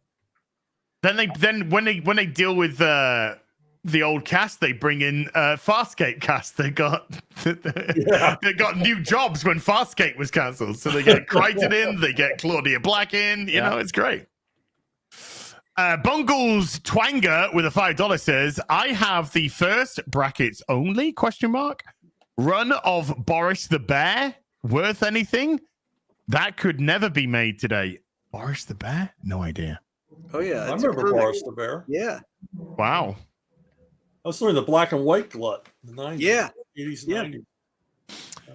Hey, not my one with the $2 says, thanks for showing Storm's ass, Gary. It's appreciated. D Breezy no with problem. a $10. I'm glad somebody in the chat caught that. You guys were all talking, you nerds, and I was like showing Storm's ass, and nobody noticed. I'm sorry I missed the meetup in Dallas, says D Breezy. It says, seems like it was a good time, particularly fond of the mutual combat laws in Texas. Sounds like there was an excellent opportunity for civic lessons. What are you laughing at? It's on YouTube. Oh, it's on YouTube. Yeah, I put an incognito tab up to search it, but it's the actual film's there. Yeah, it's there. I know what Jeremy's doing tonight. Bowie Bobs with a $5 says, I've been called a chud. What's a chud? And why do they want to see me dead in a ditch? Yeah, you probably had an opinion on the internet. That's why. Idiosin with a $2 says, Chuck ate at Dollar Meat Store. Wow. Oh, I know that reference. Is that a thingamajig reference? Well, Dev Shulfatataku, he eats at the Dollar Meat Store. It's just probably a place that by the name alone you wouldn't want to go to. So, Dollar Meat Store just by the I'm good. Chronicles with a $5 says, Mel Gibson as Max should have been Furiosa's father figure in the latest film. That would have got more interest in it and might have worked. Chronologically, it wouldn't have worked, but. Dearest with a $5 says, Hollywood is run by people that have cultural Munchausen by proxy. Yeah, I see that. Astro with a $5 says, as I might have a little something for you. Anyway, I could have sent it your way. I don't have a mailing address at the moment. So Anthrax? Yeah, maybe. Sure, there'll be plenty of people like to do that. B the Silent Games with a $2 says Hadouken. Micro Omega with a 35-month bard. Thank you. Michael with a $10 says, when a homeless man throws a dog off a bridge, what's a liberal to do? That's easy. Blame the bridge. Well, bridges are racist. So. Yeah. Probably. Objectively, a cat's been a bard for 12. Revco 250 with a $5 says Obi-Wan Cannoli.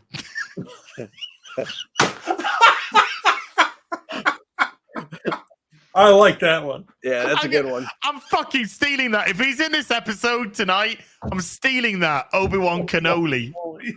No mint with a sorcerer for 39. Thank you. Bit Cormier with a $20 says, as you are 100% wrong. It is not you are perfect the way you are. It is you are perfect the way you feel. It was the way you are, then there'd be no need for surgery to add or remove body parts. Well, that's just the thing, though, because they said they did the whole thing, didn't they, Gary? What was the show? They just went, "You're perfect the way that you are." Oh, Doctor Who. You're born the way that you're meant to be, or something. It's just the baby that wasn't grown up. Yes, you're perfect. There's nothing wrong with you. Yeah, there's nothing wrong with you, and it's like you kind of contradict your teachings there, but okay. Osama bin farting on children with a 3 Australians. 5 handsome straight black lesbian men streaming. Absolutely, amen. I just realized there's quite a few crackers here today, isn't there? Wow. Fucking hell. Apart from Mauler. Mauler's bringing the Cthulhu representation. I'm trying. It should make some sense. Well, I've had a genealogy study, and I'm not 100%. So apparently, I owe myself reparations. Way, you better get on that. Yeah, there's money in there. That gold. Yeah. Did you see the Babylon Bee headline where Disney owes reparations to Star Wars fans?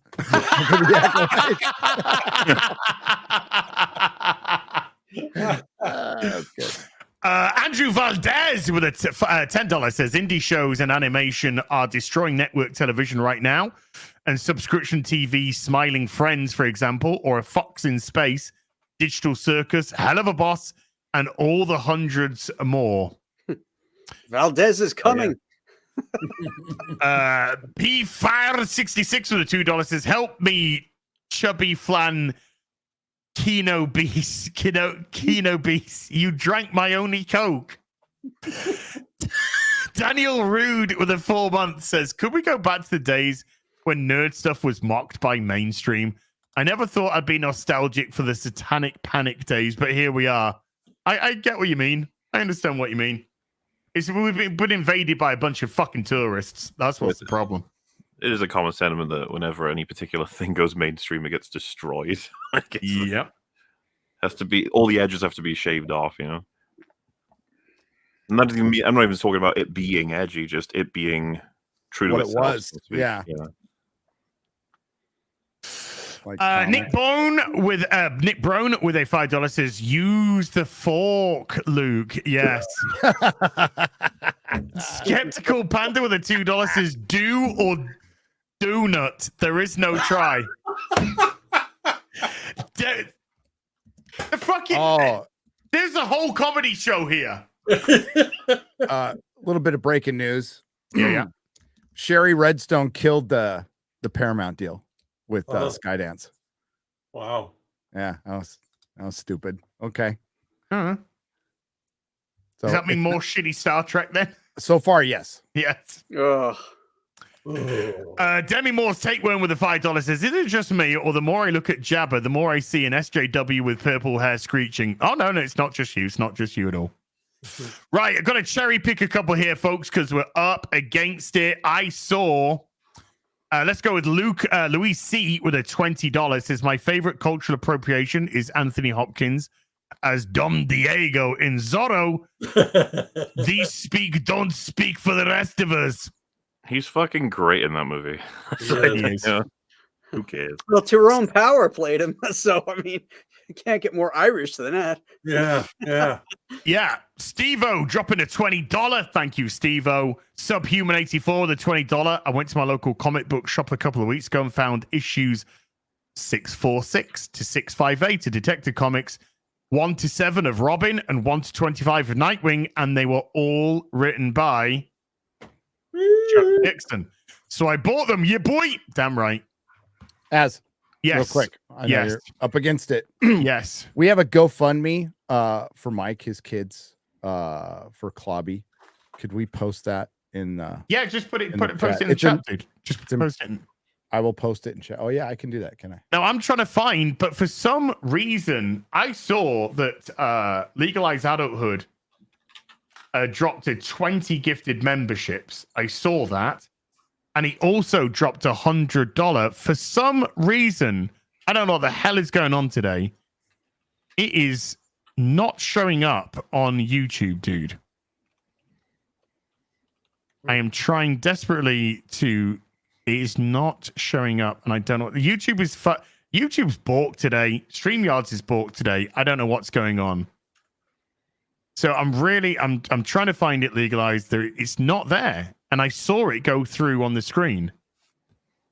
What's borked? I know bork means fucked, broken. Okay, Robert Bork, but okay, gotcha. So, dude, I sincerely apologize that I can't give that the proper reading that it should get. But I did see it go through, dude. So I don't know what is going on with both YouTube and this. Yeah, it's all gone a bit weird. It's all gone a bit Pete Tong. So before we go, General Folk, Graham and Chuck, what would you like to? Well, obviously we're going to bring this back up for you, but anything else that you'd like to bring to people's attention? Chuck, go ahead. Well, I mean, if you like Joe Frankenstein 1 and 2, you're going to love this one. And like we mentioned earlier, this one really ties in all this groundwork that Graham's been laying down for years here at Compass Comics with his Monsterverse. So it all kind of comes together. You remember that excitement, in like Marvel Comics when your favorite characters would meet for the first time. That's kind of what we got going on here. So, cool project. And we got Anthony Gonzalez Clark, just a terrific artist that a lot of you probably aren't familiar with yet. But we're really digging working with him. And he brings an awful lot to the party. So this is going to be a good package. Absolutely. And if you missed any of the other Compass Comics books that came out, Ghost of Matacumba Key, the Shanu, which we talked about, you can get those at the Compass Comics website, which is compasscomics.com. It's quite and also the perk. Yeah. I mean, I've got them all. They're doozies. I love them. Yep. Two Twisted Manly Tales. It has 2 stories by Chuck in it, and they're awesome. Thank you. I just have a bit of a boner for the Chinu and the Ghost of Matacumba Key. They're my 2 faves. Gotta say. I really liked Ghost of Matacumba Key. It's just so much fun. It was just a blast reading that. Yeah. It's just a blast, man. Yeah, there's a lot of energy in that. Yeah. And I just thought I felt represented in it. Well, that's what I was shooting for. Thank you. I appreciate that. Yeah. Chat, the link to the campaign is on the top of the comment section. I pinned it. Go check it out. If you're watching this back on replay, as I said, I'm going to put it into the description box down below so you can go and check that out. Chuck and Graham, thank you so much indeed for appearing on the show today. Molly, anything that you'd like to plug before we go, sir? Nothing in particular, though we're doing a weird episode on Saturday for EFAP. I just happened to watch Signs again. You guys Signs? Oh, yeah. Mel Gibson? Yeah. And I also watched, I think, 2 or 3 videos talking about what happens in the film and 3 different theories on like why it is the way that it is and what is actually happening. And I just suggested to Rags and Free, like, fancy doing an episode talking about Signs? And they were like, okay, let's just do it. It's a bit of fun. So a bit of a throwback. So yeah, I guess fair warning. It's not really a fair warning at all. But if you want to get the full context of that episode, it's probably best to watch Signs before it on Saturday. So random. So apologies for anybody in the EFAP audience who's like, what the fuck? How was I supposed to know this was happening? It's like, yeah, I don't know. Anyway, other than that, yeah, just, Acolyte. I think we're hoping for every Friday we're going to try and get our TV episodes of that out. But everyone's bracing for impact on this next episode. Oh, yes, they are. Got it. Watch party for Acolyte tonight. Another Acolyte video. Maybe you'll see it on Thursday. Maybe you won't. Don't fucking know. Friday Night Tights with Chris Gore. This Sunday,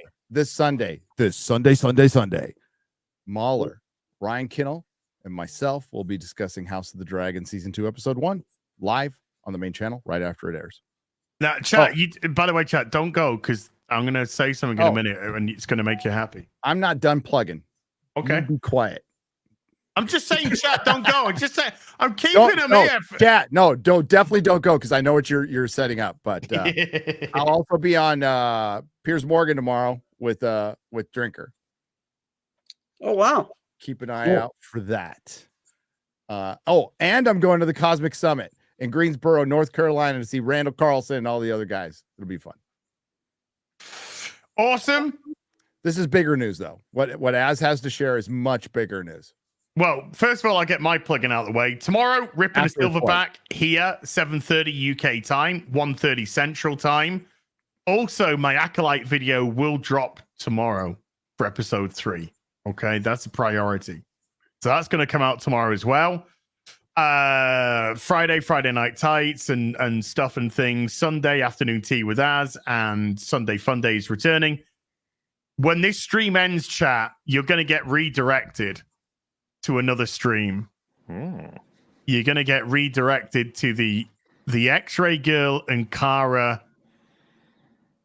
I don't even know what to call it, Gary. What do I even call it? A pool stream. That's what it is. Pool stream. Yeah, it's going to be over 9,000 thought ratio.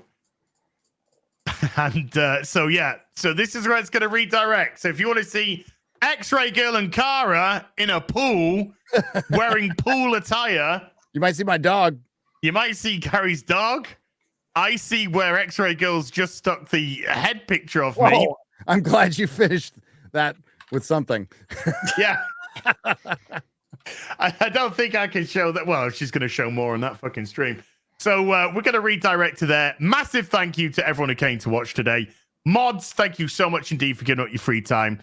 Graham and Chuck, thank you for being awesome guests. You are my heroes. You know me, my comic heroes. So thank you so much indeed for coming on. And Gary, thank you so much for having us on. Appreciate you. It's always a fun time. Yes, thank you, gentlemen. It's been a pleasure. Thank you. Everybody who super chatted, everybody who remembered gifted memberships. If you didn't get it read out today, I'm going to read it out on Sunday afternoon tea with us to give it the time that you deserve. Thank you. Until then, you take care. Bye for now. Ciao. Bye.